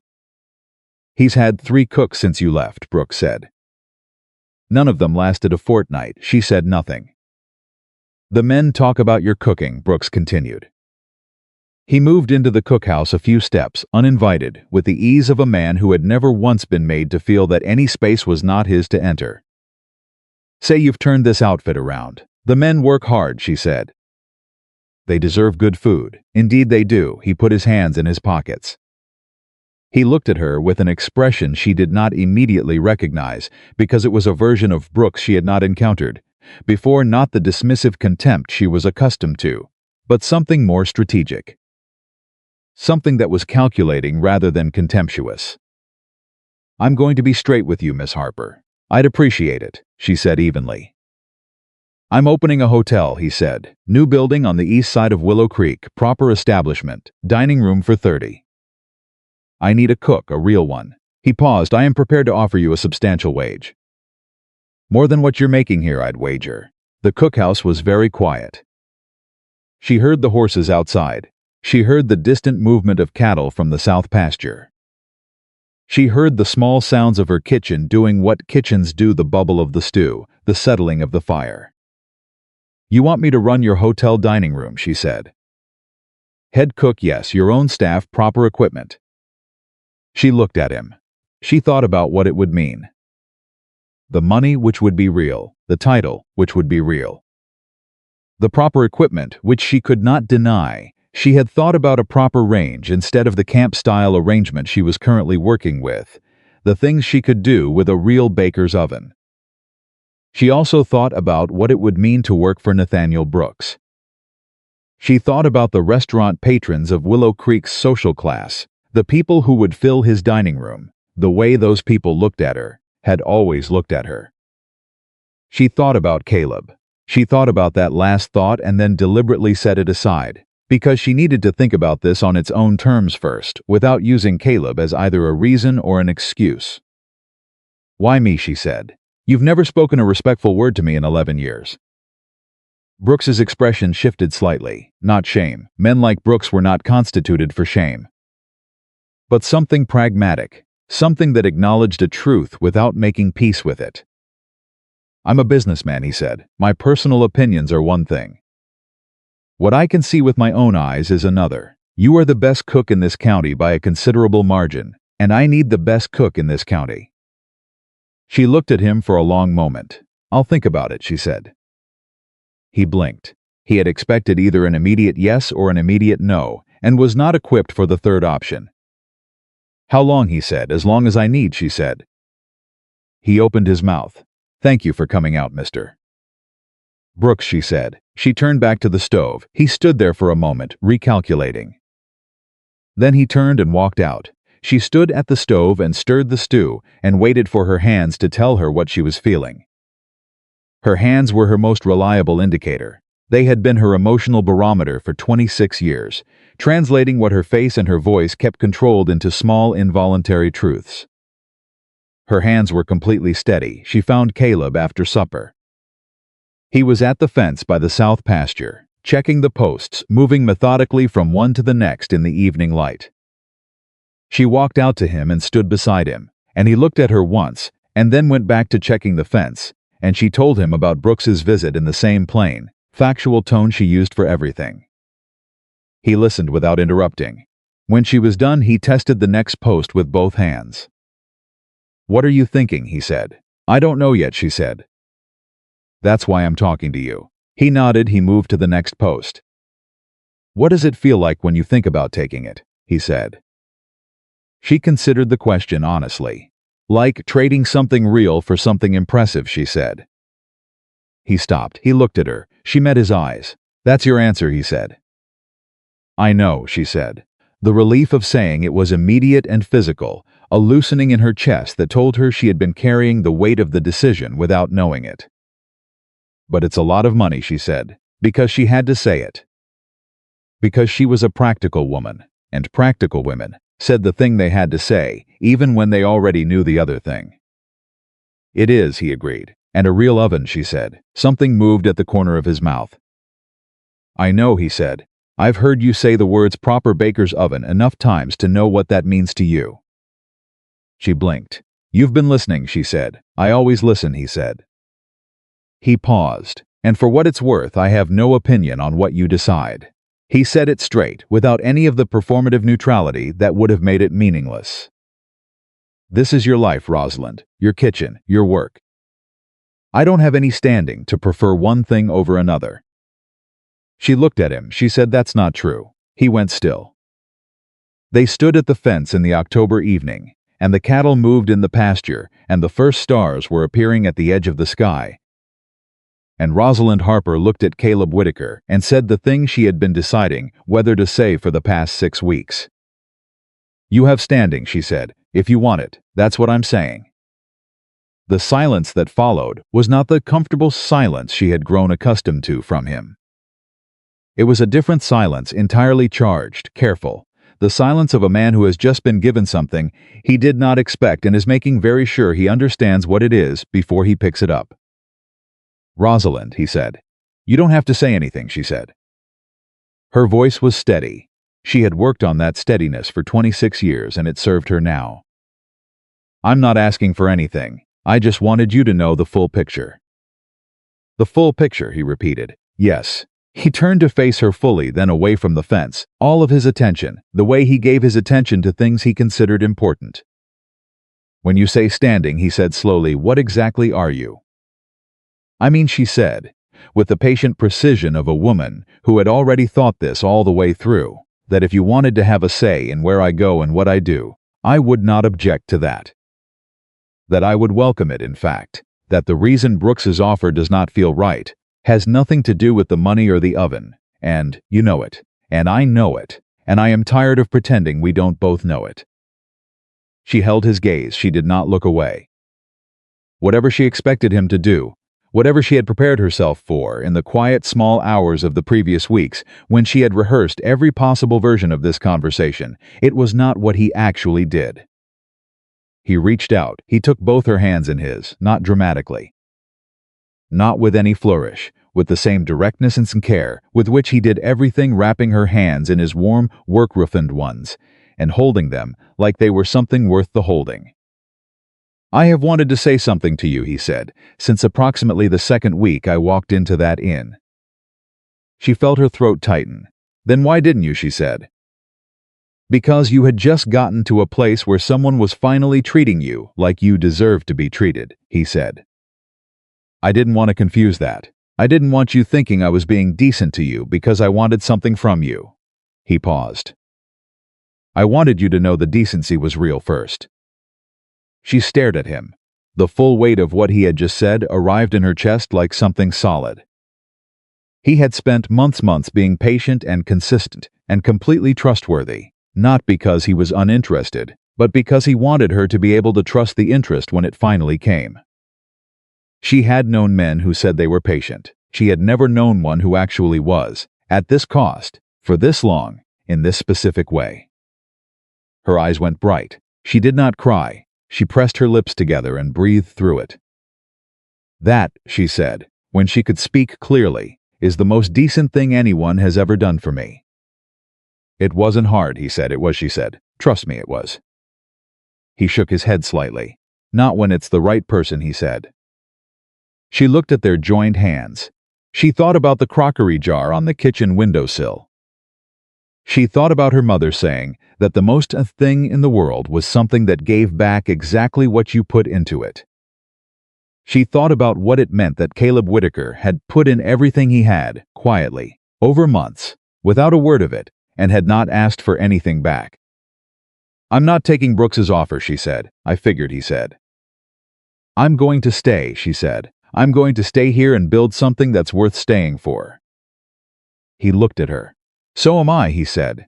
Dutch came around the corner of the bunkhouse at that exact moment, on his way to the water trough, and stopped dead when he saw them standing at the fence, holding hands in the evening light. He looked at them. They looked at him. Dutch turned around and went back the way he had come, muttering something under his breath that sounded, if you listened carefully, like it might have contained the words about time. Rosalind looked at Caleb. Caleb looked at Rosalind.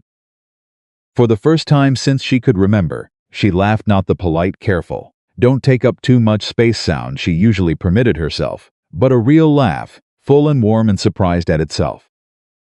Caleb laughed too. It was the first time she had heard him do it, a low, genuine sound that changed his whole face and made him look 10 years younger, and she thought, "I want to keep hearing that. I want to hear that for as long as there is time to hear things."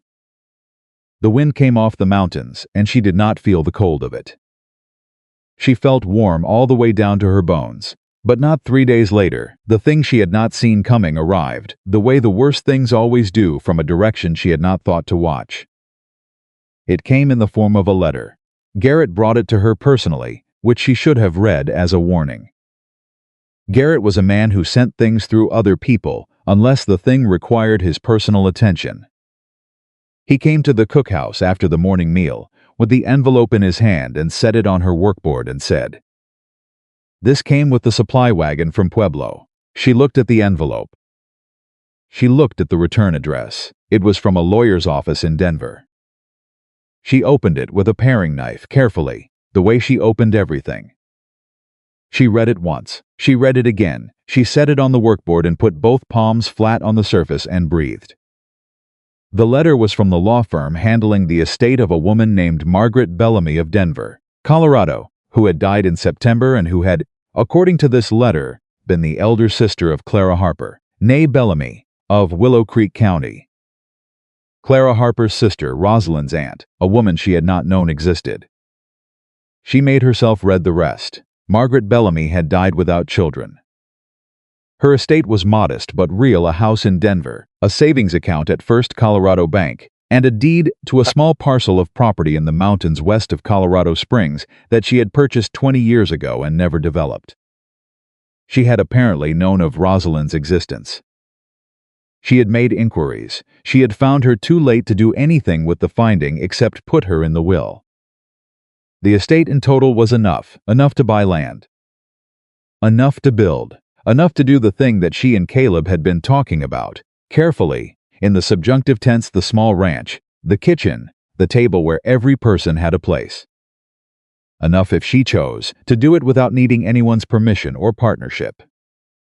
She stood at the workboard for a long time, then she went to find Caleb. He was in the barn. She stood in the doorway and held the letter out to him. He read it. She watched his face. He read it very carefully, the way he did everything all the way through, and then once more. Then he folded it and held it for a moment before handing it back. "Are you all right?" he said. "I don't know," she said. "She was my mother's sister. She knew about me." She stopped. "She looked for me. She found you," he said, "in the end." "Too late to meet," she said. "Yes," he said, "I'm sorry." She held the letter. "It's enough to buy land," she said. "I know," he said. He looked at her directly. "I know what you're asking." "I'm not asking you anything," she said. "Yes, you are," he said gently. "And the answer is, whatever you want to do with this, I support it. If you want to do it alone, I support that. If you want to do it together, I support that more. But Rosalind," he paused. He chose his words. "I need you to decide what you want from this, not what you think I want. Because whatever you decide, I'm not going anywhere." She looked at him in the half-light of the barn. She looked at him the way she had been looking at him for months, not sideways, not protected, but directly and completely, the way she had looked at very few things in her life, because complete looking was a complete exposure. "I want to build it together," she said. "I've wanted that for a long time." He nodded. "Then we will," he said. "Simple as that." "Absolute as that," she breathed. Outside the barn, the Colorado sky was doing what it did in October, going that particular shade of cold clear blue that has no equivalent in any other season. The kind of blue that seems to suggest the sky has finally decided to be honest about how far away it is and how much space there is between a person and the edge of everything. Inside the barn, two people stood with a letter between them that had arrived from a dead woman's careful love for a sister she had lost and a niece she had never met, and they looked at each other, and they understood simultaneously something that neither of them said out loud because it did not need saying. Some things were coming that could not be stopped. And some of those things were exactly what they had been waiting for. The lawyer's name was Edmund Fitch, and he arrived from Denver 3 weeks after the letter. He was a small, precise man with a neat mustache and a briefcase that looked like it had never once been set down in the dirt. And he arrived on the Wednesday morning stage looking slightly horrified by everything about Willow Creek that was not a proper city. Garrett sent word to the cookhouse, and Rosalind wiped her hands on her apron and walked out to meet him at the main house, and she was aware, with a clarity she had not anticipated, that her heart was hammering. Not from nerves about the money, from something older and stranger than that. She was about to sign her name to something that her mother's sister had built for her. A woman she had never met, who had nevertheless looked for her, who had carried her in the back of her mind all those years the way you carry a thing you mean to attend to and keep not finding the right moment for. And then the moment was gone, and the only thing left was the letter and the lawyer, and the weight of a love that had arrived too late and mattered anyway. Fitch had her sign 3 documents. He explained the property deed, the bank transfer, the procedural steps required to take formal possession. He explained it the way lawyers explain things thoroughly, and without particular feeling. When he was done, he closed his briefcase and he said, almost as an afterthought, "She left something else for you." Rosalind looked up. He reached into the briefcase and produced a small envelope, sealed, with her name written on the outside in a handwriting she had never seen before. Margaret Bellamy's handwriting. She took it. She did not open it in front of him. She waited until he had been shown to a guest room and the house was quiet again, and then she sat down at the cookhouse table, her table, in her kitchen, the first kitchen that had ever truly been hers, and she broke the seal carefully. There was one page inside. It was not long. It said, "I knew your mother when we were girls. We were separated by circumstance, and I was too proud for too long to close the distance. By the time I was ready, she was gone. I did not know about you until recently, and finding you was harder than it should have been," which says something about how invisible people are allowed to become when nobody fights for them. "I am fighting for you now belatedly. I hope it counts for something. Use the land for something that lasts. Your mother always said that a good meal was the most honest form of love. I believe she was right. MB Rosalind read it twice. She folded it. She pressed it flat against the table under both palms. She sat there for 2 full minutes without moving. Then she put the letter in her apron pocket, close to her body, and she stood up and she went back to her stove. She had bread in the oven and 32 men to feed before sundown. Her aunt had waited 20 years and found her too late. She was not going to waste a single day of what had been given to her. Caleb found her that evening after supper. She was on the back step of the cookhouse with her coffee, looking at the mountains, and she heard him coming and moved over without being asked, making room on the step, and he sat down beside her, and she handed him her cup without a word. He drank from it and handed it back. They sat in silence for a while. She said my mother was right, Rosalind said, about food being love. She was right about that, Caleb said. She said she was too proud for too long. She held the cup. She said she was fighting for me belatedly. He was quiet. I keep thinking, Rosalind said, about all the years she was alive and I was alive and neither of us knew about the other. She paused. I could have had family. You have family, he said. She looked at him.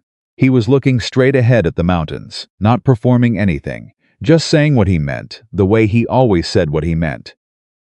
She felt something shift in her chest that she did not have a name for.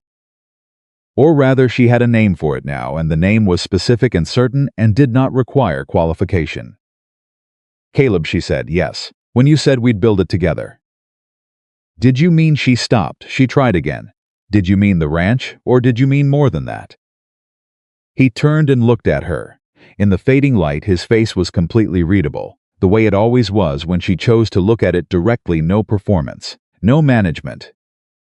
Just the honest expression of a man who had decided what he felt and had been carrying it patiently for months.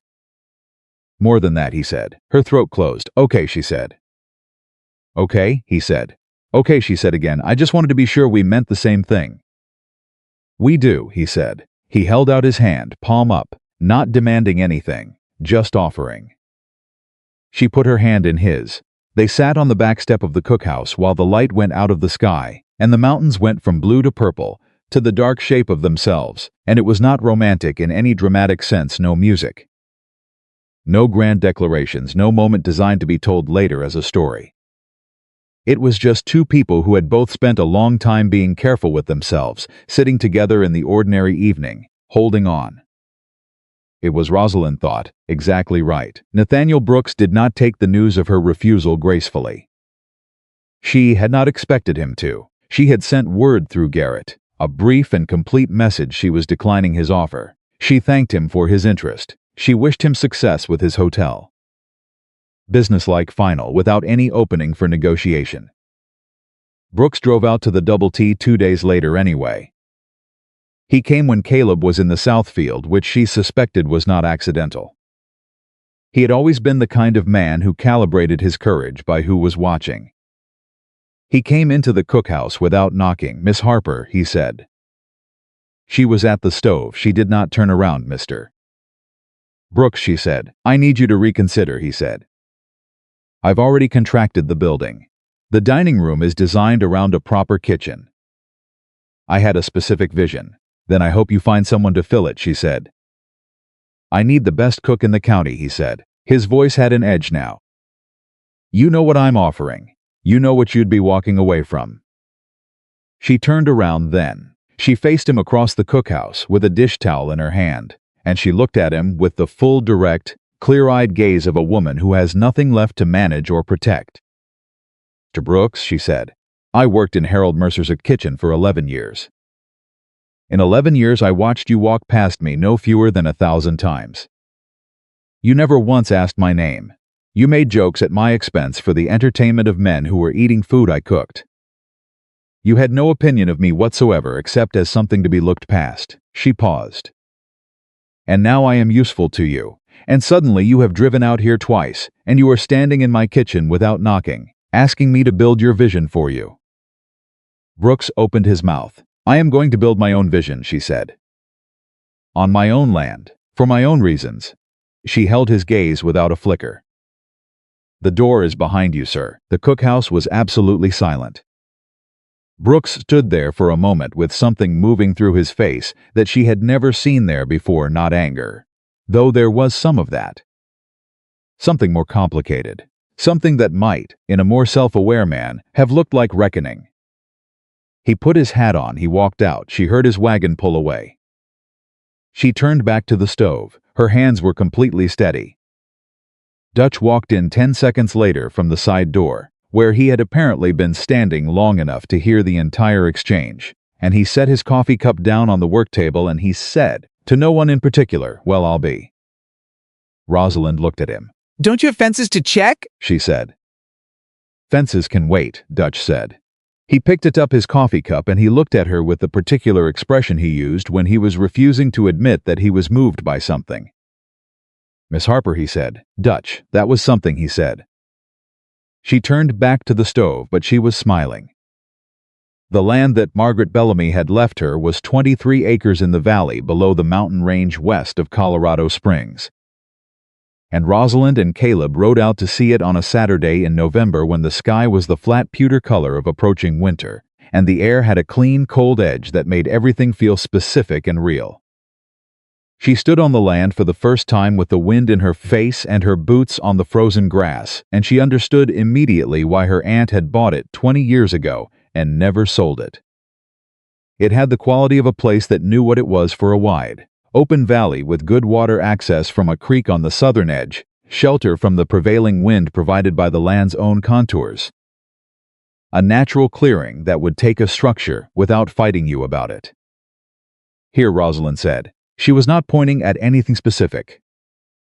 She was just standing in a particular spot and saying "here," and Caleb, who had been walking the land's perimeter with the assessing eye of a man who understood construction and drainage and the practical geometry of building something that would last, came and stood beside her. "Good sight lines," he said. "Creeks close enough for water, far enough not to flood. The land runs level for a good stretch, which makes building easier." "Here," she said again. He looked at her. "Yes," he said. They stood on that ground in the cold November air, and she felt the weight of it, under her boots, her ground, her aunt's gift. Her mother's legacy stretched forward into whatever came next, and she thought about Clara Harper, carrying a sourdough starter across 3 states in a canvas pack on the back of a wagon, protecting it like it was a baby, because it was the most alive thing she had. She reached into her coat pocket. The crockery jar was there, carefully wrapped, because she had brought it, because she had known somehow that she would want it here on this ground on this day. She took it out, she held it. "I'm going to tell you something," she said. "Tell me," Caleb said. "My mother would have liked you," she said. She had a very good sense of people. She could tell within 5 minutes whether a person was worth knowing. She looked at the jar in her hands. She used to say you could tell everything about a person by whether they were willing to tend to something small without being asked. He was very still beside her. "I've been tending to this starter for 11 years, she said. "Every morning before I did anything else, it was the one thing nobody could take from me or reduce or make small." She looked up at him. "Until you, it was the only thing in my life that always gave back exactly what I put in." The pause that followed was full. "I intend to keep doing that," he said. "Giving back what you put in. I know you do," she said. "That's why I'm telling you." He reached over and put his hand over hers, both of them holding the jar, and neither of them said anything else for a while. And the wind came across the valley, and the mountains stood at the edge of everything the way they always did. Patient and unchanged, and Rosalind Harper stood on her own land with her mother's legacy in her hands, and the future completely open ahead of her. It was Jim Garrett who told them 3 weeks later that the Double T was pulling up stakes. He told them on a Monday morning, in his direct, unapologetic way, the way he told all difficult news straight out, without softening it into something it wasn't. The railroad company had bought the grazing rights on the main range. The cattle operation was moving north, to a different territory, following the grass. Most of the outfit would go with it. Those who had their own reasons to stay in the county were free to do so. He looked at Caleb when he said that last part. Caleb said, "How long?"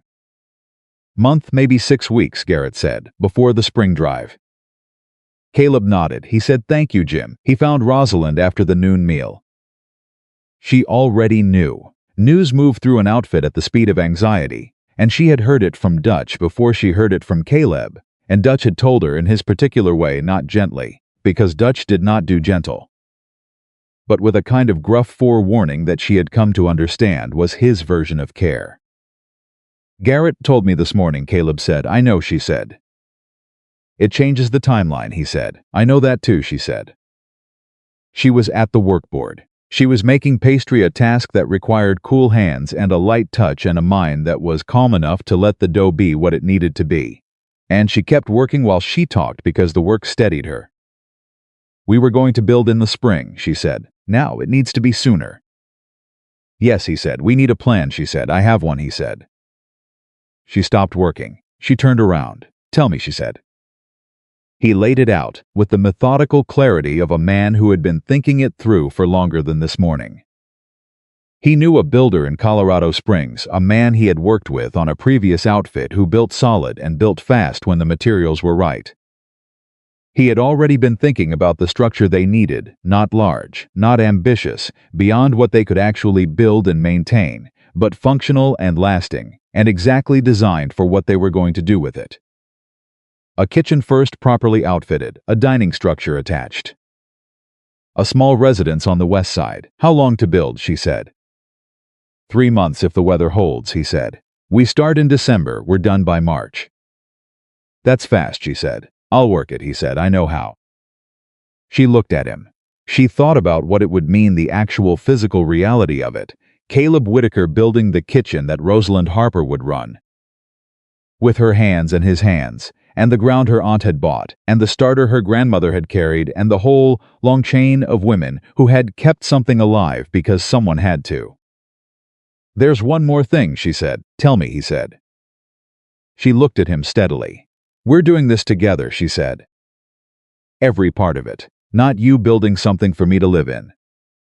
Together, he did not hesitate. "Together," he said.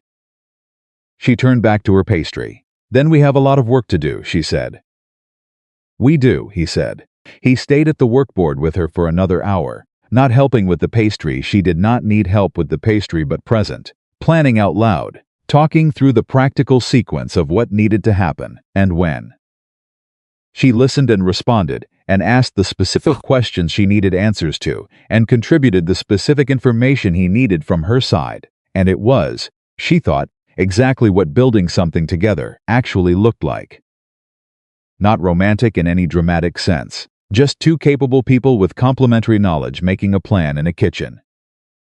It was the most intimate thing she had ever experienced. Dutch knocked on the cookhouse doorframe that afternoon. This was unusual. Dutch did not knock. Dutch walked into the cookhouse the way he walked into every space, as if the space had been expecting him. Rosalind looked up. He was holding his hat in his hands. This was also unusual. "Miss Harper, Dutch," she said. "I hear you're leaving," he said. "In the spring," she said.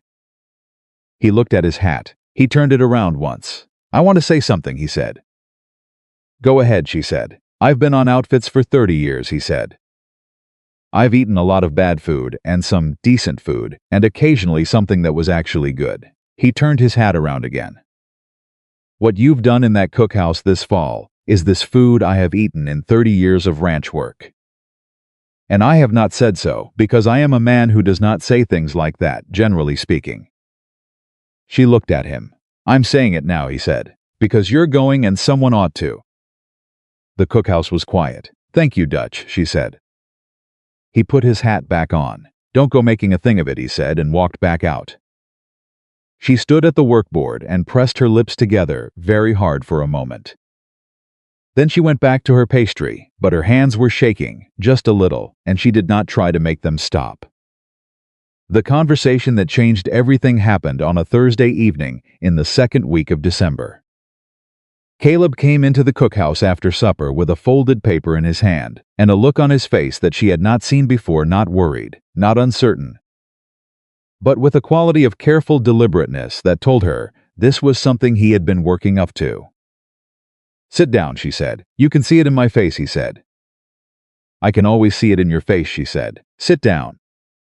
He sat. She sat across from him. He put the paper on the table between them but did not unfold it. "I need to ask you something," he said. "Ask," she said. "I need to ask you formally," he said. "Not the way we've been talking around it." Formally. She looked at the folded paper. She looked at him. "Caleb," she said. "Let me do this right," he said. His voice was steady, but she could see very faintly the cost of the steadiness, the particular effort of a man who is not accustomed to needing courage for things that happen between people. She folded her hands on the table and waited. He unfolded the paper. It was a land deed. His name and hers already written together, pending the appropriate certification. He had already put their names together. Her throat closed. "I know this is not how a man is supposed to ask," he said. "I know I'm supposed to have a ring and probably a better setting than a cookhouse table in December." He paused. "But I am a practical man, and this is the thing I can actually offer you. Land partnership. My whole intention for the rest of my life pointed in the same direction as yours." He looked at her. "Rosalind Harper," he said, "will you marry me?" It was not quite a question. It was too certain for a question. It was the statement of a man who has decided what he is asking for and is placing the decision in someone else's hands with full acceptance of whatever they do with it. She looked at the deed. She looked at his face. She thought about a 15-year-old girl standing at the edge of collapse after losing everything, being taken in out of practicality, spending 11 years making herself small enough to survive. She thought about the crockery jar on the windowsill. She thought about the biscuits she had made every morning in a kitchen where nobody knew her name. She thought about the evening a tired cowboy tasted one of those biscuits and went completely still. She thought about what it meant that this man, this specific, patient, steady, honest man had looked at all of that and said, "Here." "This you." "Yes," she said. His exhale was slow and real, the release of something he had been holding with great care. "Yes," she said again, because it deserved saying twice. "Yes, Caleb, yes." He reached across the table. She put her hand in his. Outside, the December wind came off the mountains and ran across the valley where their land was waiting, where the foundations of something lasting were already staked out in the frozen ground, where the future was already taking shape in the space between what they were and what they were going to become. Inside, two people held hands across a cookhouse table, and it was not the most dramatic moment of either of their lives. It was better than dramatic. It was real. It was chosen. It was the kind of thing that holds together when the weather turns and the years accumulate and the small ordinary difficulties of a life in common begin to make their presence known. It was exactly enough, and it was exactly the beginning. Garrett found out the next morning when Caleb told him directly, which was the only way Caleb ever told anyone anything. Garrett looked at him for a moment, then he put out his hand. "Good man," he said, and he meant it entirely differently than Harold Mercer had ever meant anything he said, and Caleb shook his hand, and they both understood the difference without discussing it. Dutch found out from Tommy, who had somehow seen the deed on the cookhouse table the previous night, nobody was certain how. And nobody asked, and Dutch walked into breakfast the next morning and set his coffee cup down and said to Rosalind without any preamble about time. She gave him an extra biscuit. He pretended not to notice. He ate it in about 4 seconds. The last weeks at the Double T had a particular quality, the quality of a good ending, the kind that doesn't feel like loss, even though it is also loss, because what is coming is larger than what is leaving. The men ate her food with the awareness that the days of it were numbered. She noticed them noticing, and she fed them with even more intention than usual, which she had not thought was possible. On her last day, she made 4 dozen biscuits. She made them from the starter, the same 30-year-old living thing that had crossed 3 states in a canvas pack, and then 11 years of in kitchens, and then the ranch that had given her back herself. She set them on every table. She went and stood in the cookhouse doorway and watched the men eat them. The room made the right noise. Dutch looked up from his plate. Their eyes met across the room. He tipped his head once, not a nod. Something smaller and more specific, the gesture of a man paying a debt he does not know how to put into words. She tipped her chin back. She went into the kitchen. She collected the crockery jar from the windowsill. She wrapped it in its oilcloth. She held it under her arm. She walked out of the Double T cookhouse the same way she had walked out of the Willow Creek Inn kitchen through the back door in the early morning, except this time there was no grief in it, no particular courage required.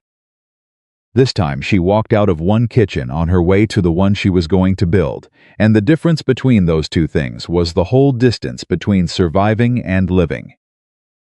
Caleb was waiting with the wagon. He looked at her face and registered what was there and said nothing, because he had learned, over months of careful attention, exactly when words were needed and exactly when they weren't. He helped her up. He stowed the crockery jar in the wagon bed, with both hands carefully, like something worth the care. He climbed up beside her. He clicked to the horses. The wagon moved.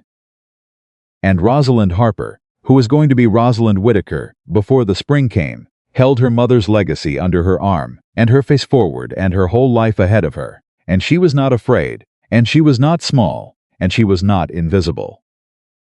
She was exactly herself, and she was going home. The builder's name was Frank Cordell, and he arrived in the second week of December with 2 wagons, 4 laborers, and the particular efficiency of a man who had been building things in Colorado winters long enough to know exactly how little time he had before the ground made its own decisions. Caleb had worked with him before, on an outfit 3 counties north, and the shorthand between them was immediate and practical. 2 men who respected each other's competence and wasted no time performing it. Rosalind watched them walk the land together on the first morning, pointing and measuring and arguing briefly about the east-facing wall, and she understood from the quality of their argument specific, technical. Both of them genuinely listening, that the thing was going to get built right. She stood on the frozen ground with the wind in her face, and she watched her kitchen take shape in the conversation between those 2 men, and she felt something she had not felt in a very long time. Ownership. Not of the land, though that was real and documented and filed with the county clerk in Colorado Springs. Something deeper than property, the ownership of a person over the direction of their own life. She had been a long time getting here. She did not intend to take a single day of it for granted. The kitchen faces east, she told Cordell, when he came to her with the preliminary layout. He looked at it. East gets the morning light, he said. Yes, she said, I start before dawn. I want the sun when it comes. He made the note, baker's oven on the south wall, she said. I need the chimney draw to work with the wind direction, not against it. He looked at her. You know construction, he said. Not genuinely curious. I know kitchens, she said. And I know what happens when someone who doesn't know kitchens designs one. He wrote it down. Caleb, standing slightly behind her, said nothing. But she felt him not smiling, which by now she could read as clearly as other people's actual expressions. The building went up through December with the grinding, methodical progress of winter construction, 2 steps forward on a clear day, 1 step back when the temperature dropped hard and the mortar needed to be kept from freezing. Rosalind and Caleb were both on the site every day. She managed the supply logistics with the same precision she had brought to every kitchen she'd ever run. Tracking materials and deliveries and the small-scale economics of what they were building with a head for numbers, that surprised Cordell and did not surprise Caleb at all. She cooked for the construction crew on a camp stove set up in the open air, because there was not yet a kitchen to cook in. And she did it in conditions that would have defeated a less determined person, wind and cold and inadequate equipment and the logistical challenge of feeding 6 hungry men on a construction site. And she did it well. Because doing things well was not something she was able to turn off, any more than she could turn off breathing. Cordell ate her food on the 4th day and put his fork down and said, Whitaker told me you were a good cook. Did he, she said. He undersold it, Cordell said. Tell him that, she said. He could use the humbling. Cordell laughed. Caleb, 3 feet away, said, I can hear both of you. Good, Rosalind said. She picked up her camp stove ladle and went back to the stew. But she was smiling so widely that the expression required active management, which she did badly and eventually gave up on. The kitchen walls went up in the third week of December. The baker's oven, which Cordell had sourced from a supplier in Colorado Springs, and had shipped up on a flatbed with the care of a man transporting something fragile and irreplaceable, was set into the south wall on a Tuesday morning when the temperature was sitting at 12 degrees, and nobody's fingers were working properly. When the last brick was mortared and the oven was in place, Rosalind put both hands flat on the cold iron surface. She stood there for a moment. Caleb came and stood beside her. "Your aunt's money built this," he said. "My aunt's money in your hands," she said. "And your plan," he said. She looked at the oven. She looked at the walls around it, still smelling of new wood and mortar. She looked at the east window, framing nothing but sky, and the slope of the valley and the mountains at the far edge of everything. "My mother would have cried," she said. "Good tears?" Caleb said. "The best kind," she said. She took her hands off the oven. She went back to work. The wedding happened on the 14th of February, 1883, which was not a date either of them had planned with any romantic intention. It was simply the date when the main structure of the house was complete enough to be inhabited. The justice of the peace was available, and the ground was not actively frozen. Rosalind wore the blue dress she had made herself over the preceding 2 months, working on it in the evenings by lamplight with a needle and thread, and her mother's patience for the kind of careful, repetitive work that produces something worth having. It was not an elaborate dress. It was a good dress, well cut, well fitted, the blue of a Colorado sky in October, made to last. She stood in the main room of the house she and Caleb had built together, on the land her aunt had given her, with the crockery jar on the kitchen windowsill visible through the open door. And she said the words that the justice of the peace asked her to say, and she meant every one of them with a completeness that required no performance. Caleb stood across from her in his good shirt and his clean hat, and the expression of a man who has arrived at something he intends to keep. When the justice said he could kiss his bride, Caleb took off his hat, and he leaned forward, and he kissed her with the same quality he brought to everything: careful, certain, and without any reservation. The witnesses were Cordell, who shook both their hands with great vigor and then left immediately because he had work in Colorado Springs, and Dutch. Dutch had driven out from wherever he had ended up after the double T dispersed. She had not asked, and he had not volunteered the information in a wagon that had clearly seen better decades. Wearing a coat that was slightly too large and holding his hat in front of him with both hands, and when the ceremony was done, he stood there for a moment looking at them with the expression he used when he was refusing to admit to his feelings. "Dutch," Rosalind said. "Miss Harper," he said. Then he corrected himself.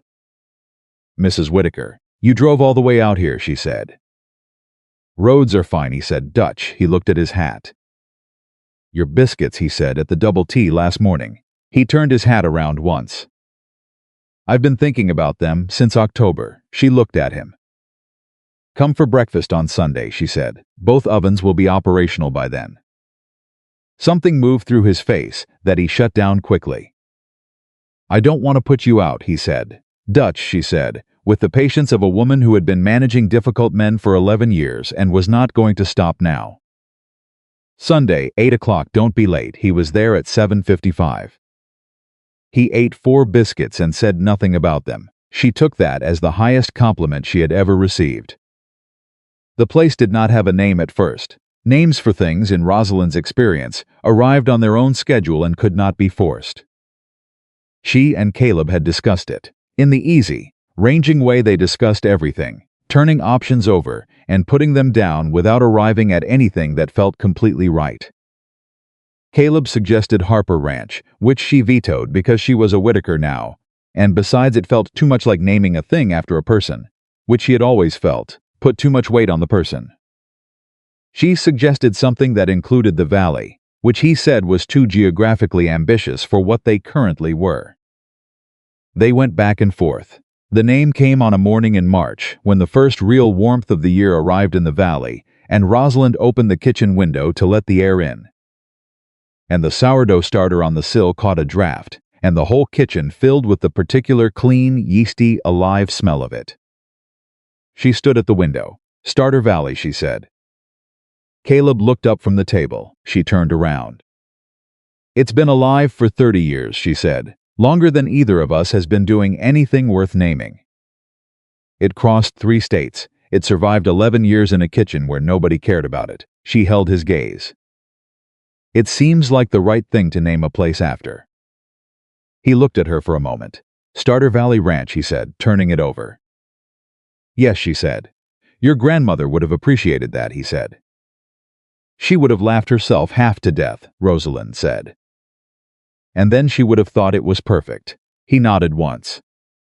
"Starter Valley Ranch," he said. "Final, decided, done." She turned back to her window. She felt the rightness of it settle like good pastry, without forcing, without drama, simply right. The spring brought the first travelers. They came initially because Caleb had put word out through the network of ranch hands and cattle outfit men who formed the invisible connective tissue of the Colorado frontier men who moved between outfits and carried news the way weather carried. Seeds dropping information in one place that had come from somewhere else entirely. The word he put out was simple: good food, fair price, clean roof. Nobody turned away for any reason that wasn't their own behavior. The first family arrived on a Thursday in April. A man and his wife's elderly mother, coming west from Missouri on a hope and a wagon, looking road-thin and wary in the particular way of people who had been managing uncertainty for too long. Rosalind brought them into the kitchen. She fed them biscuits while she finished making the proper meal, because they needed something immediate, and she watched the wife's face when she tasted the first biscuit, and she saw the exact thing she always looked for: the moment of stopping, of actual noticing, of a person's defenses dropping because something has gotten through them before they could decide whether to let it. The wife looked up. "These are the best biscuits I have ever eaten," she said. "My grandmother's recipe," Rosalind said. "Eat as many as you want." The woman ate 3, the elderly mother ate 2, and then fell asleep in the chair beside the stove and slept for 2 hours, while her daughter and son-in-law ate their meal at the table. And when she woke up, she looked around the kitchen with clear, sharp eyes and said, "This is a good house." "Thank you," Rosalind said. "I mean it," the old woman said. "A house has a feel. This one feels right." Rosalind pressed her lips together.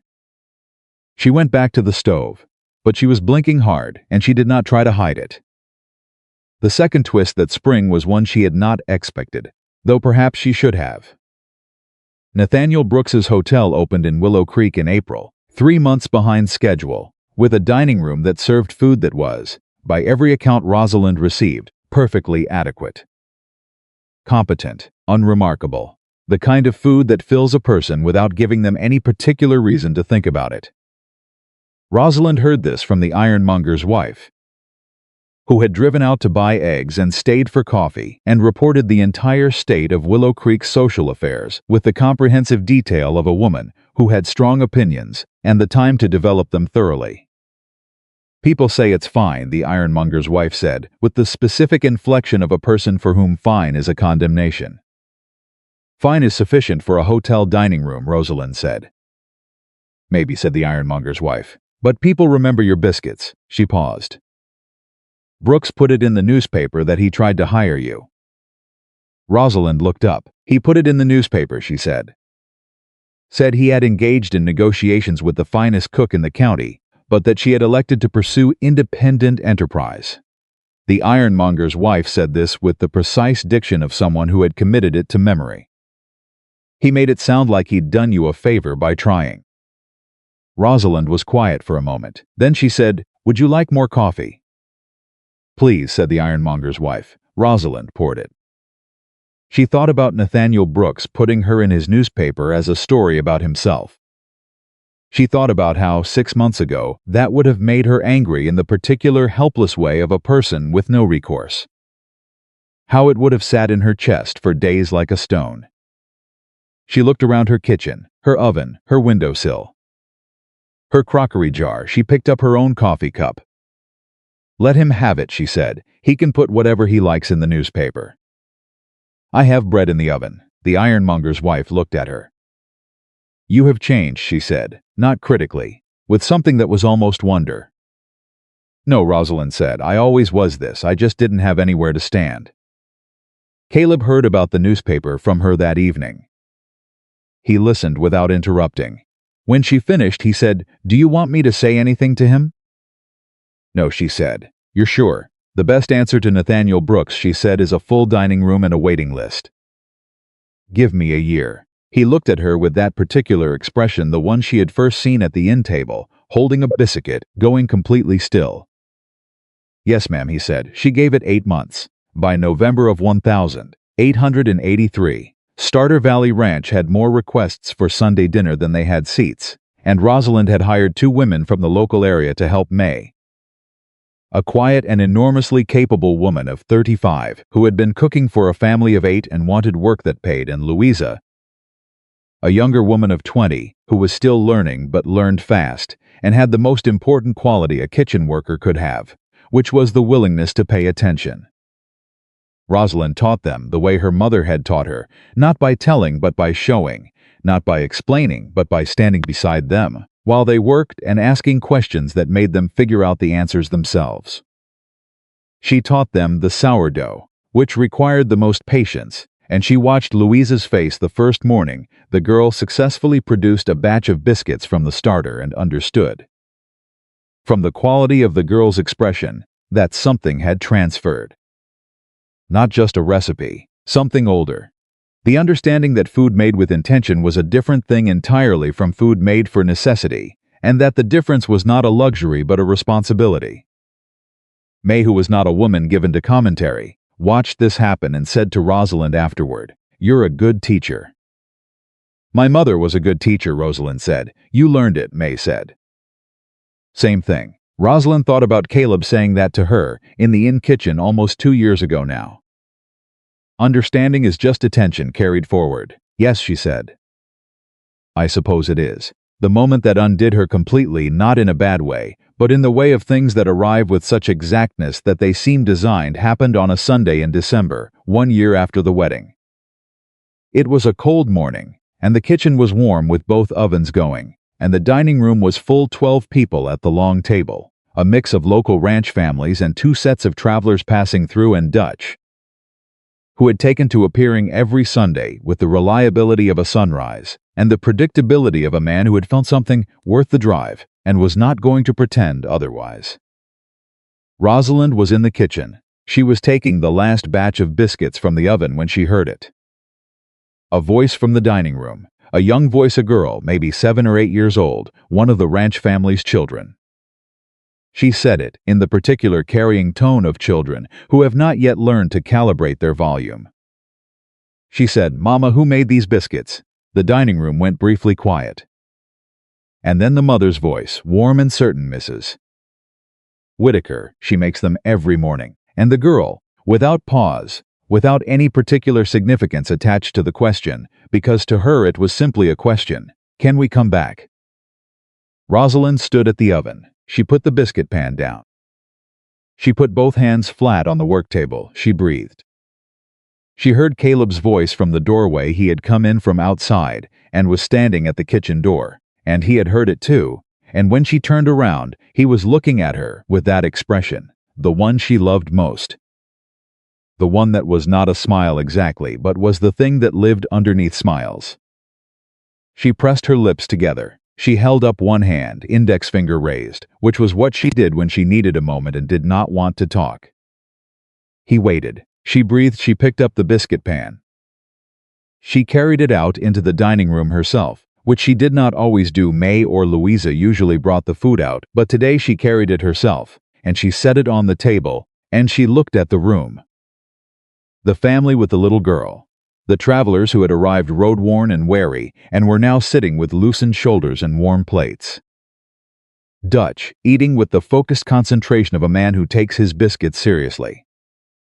The young couple from the neighboring ranch, who had just married in the fall, and who always sat close together with the specific happiness of people who are still slightly surprised to have found each other. She looked at all of them. She thought this is what her aunt had meant. Use it for something that lasts. She put the pan down. She went back into her kitchen, and the girl's voice followed her, clear as a bell, saying to her mother, "I want to learn to make them like that someday." The mother said, "Then maybe Mrs. Whitaker will teach you." Rosalind stood at her oven. She thought about Clara Harper and the canvas pack and the wagon and the 3 states in the windowsill. She thought about a 30-year-old sourdough starter that had been carried forward by women who refused to let good things die. She thought about a tired cowboy sitting in a loud room, going still, holding a biscuit in both hands like it was made of something sacred, asking a question that had changed 2 lives. She went to the kitchen doorway. The girl was looking at her with the wide, serious eyes of a child who has asked a real question and is waiting for a real answer. "Come find me after breakfast," Rosalind said. The girl's face opened like a window.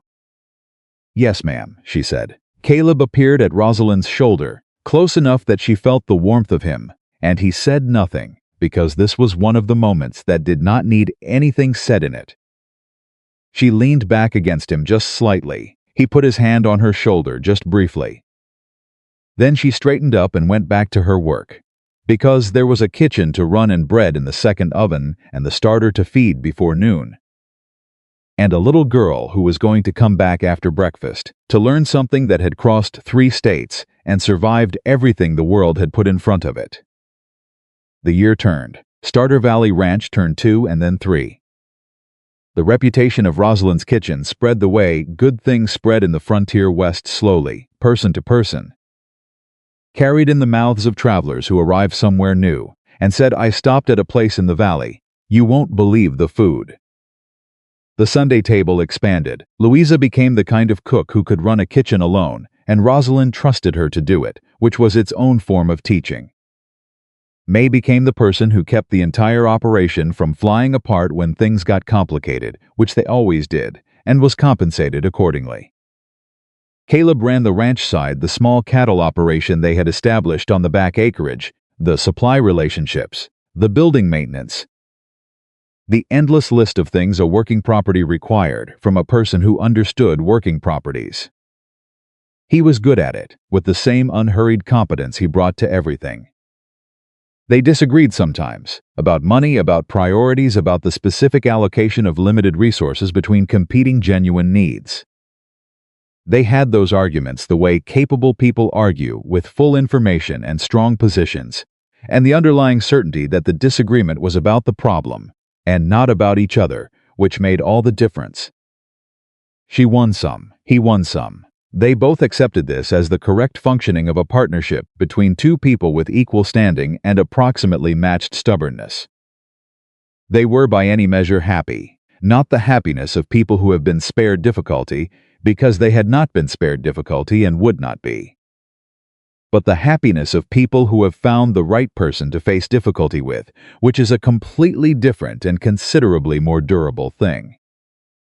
The evening that Rosalind thought about, years later, when she thought about the moment she understood what her life had become, the moment she would have pointed to if someone had asked her, was not the wedding, and not the day they signed the deed, and not the first batch of biscuits from the new oven, though all of those mattered.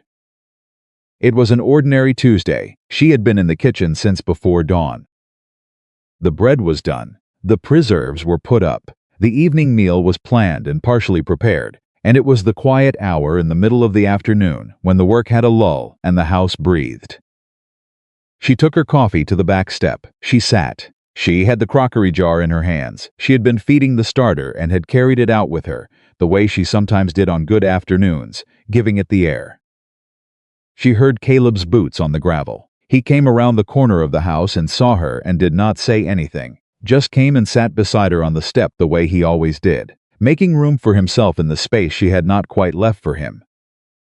And she moved over without thinking about it, because making space for him had become as automatic and as necessary as breathing.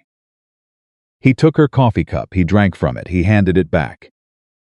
"Good day," he said. "Good day," she said. They sat. The valley stretched out in front of them, and the mountains were there at the edge, and the light was doing what light does in the middle of a Colorado afternoon, when the year is leaning toward its good season gold and specific and clean. The kind of light that makes everything it touches look like it was put there on purpose. Caleb, she said, you know what I think about sometimes? Tell me, he said. I think about the version of me that didn't walk out that kitchen door, she said. The version that took Harold Mercer's reduction and kept going the way I was going another 11 years, another 15. She held the coffee cup.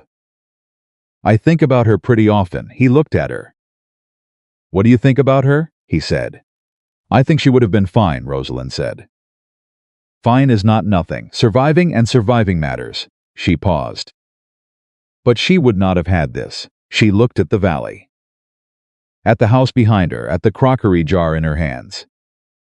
And I want her to know that this was possible. I want her to know it was right there the whole time. It only needed one person to stop and see it, and refuse to look away. Caleb was quiet, then he said, I was the lucky one. She looked at him. You were the one doing the work, he said. 11 years of it, without anybody watching, without anybody caring. You kept the starter alive, you kept your mother's recipe. You kept showing up. He met her eyes. I just tasted the biscuit. You were already everything before I walked in that door. Her throat closed. She pressed her lips together very hard. She breathed. Caleb Whitaker, she said when she could speak.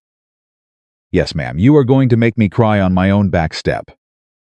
Yes, ma'am, he said, probably. She laughed. He smiled that full, real smile she had heard before she saw it and had been collecting ever since.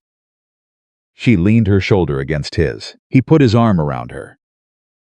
They sat on the back step of the house they had built together, on the land her aunt had given her, in the valley named for the thing her grandmother had carried across 3 states. And they stayed there until the light changed and the evening started coming in, and neither of them moved or spoke, because this was the thing they had both been looking for all the years before they found each other. And now that they had it, they were not in any hurry at all. The woman who everyone had overlooked became the woman nobody who met her ever forgot. Because she had always been extraordinary, she had simply been waiting in a kitchen where no one thought to look, tending to something alive, feeding people who never said thank you, carrying forward the love of women she came from. Keeping the best of herself intact through everything the world put in front of her. And one evening a quiet cowboy walked in out of the dust and tasted one biscuit and went completely still, and he set it down like something sacred, and he asked a question that changed everything. He did not save her. She had been saving herself for years. He simply looked at her fully, directly, without flinching, and he said, in the plainest and most powerful language available to a human being, I see you. And that in the end was all it ever takes, one person. One moment, one refusal to look away, the rest is what you build after.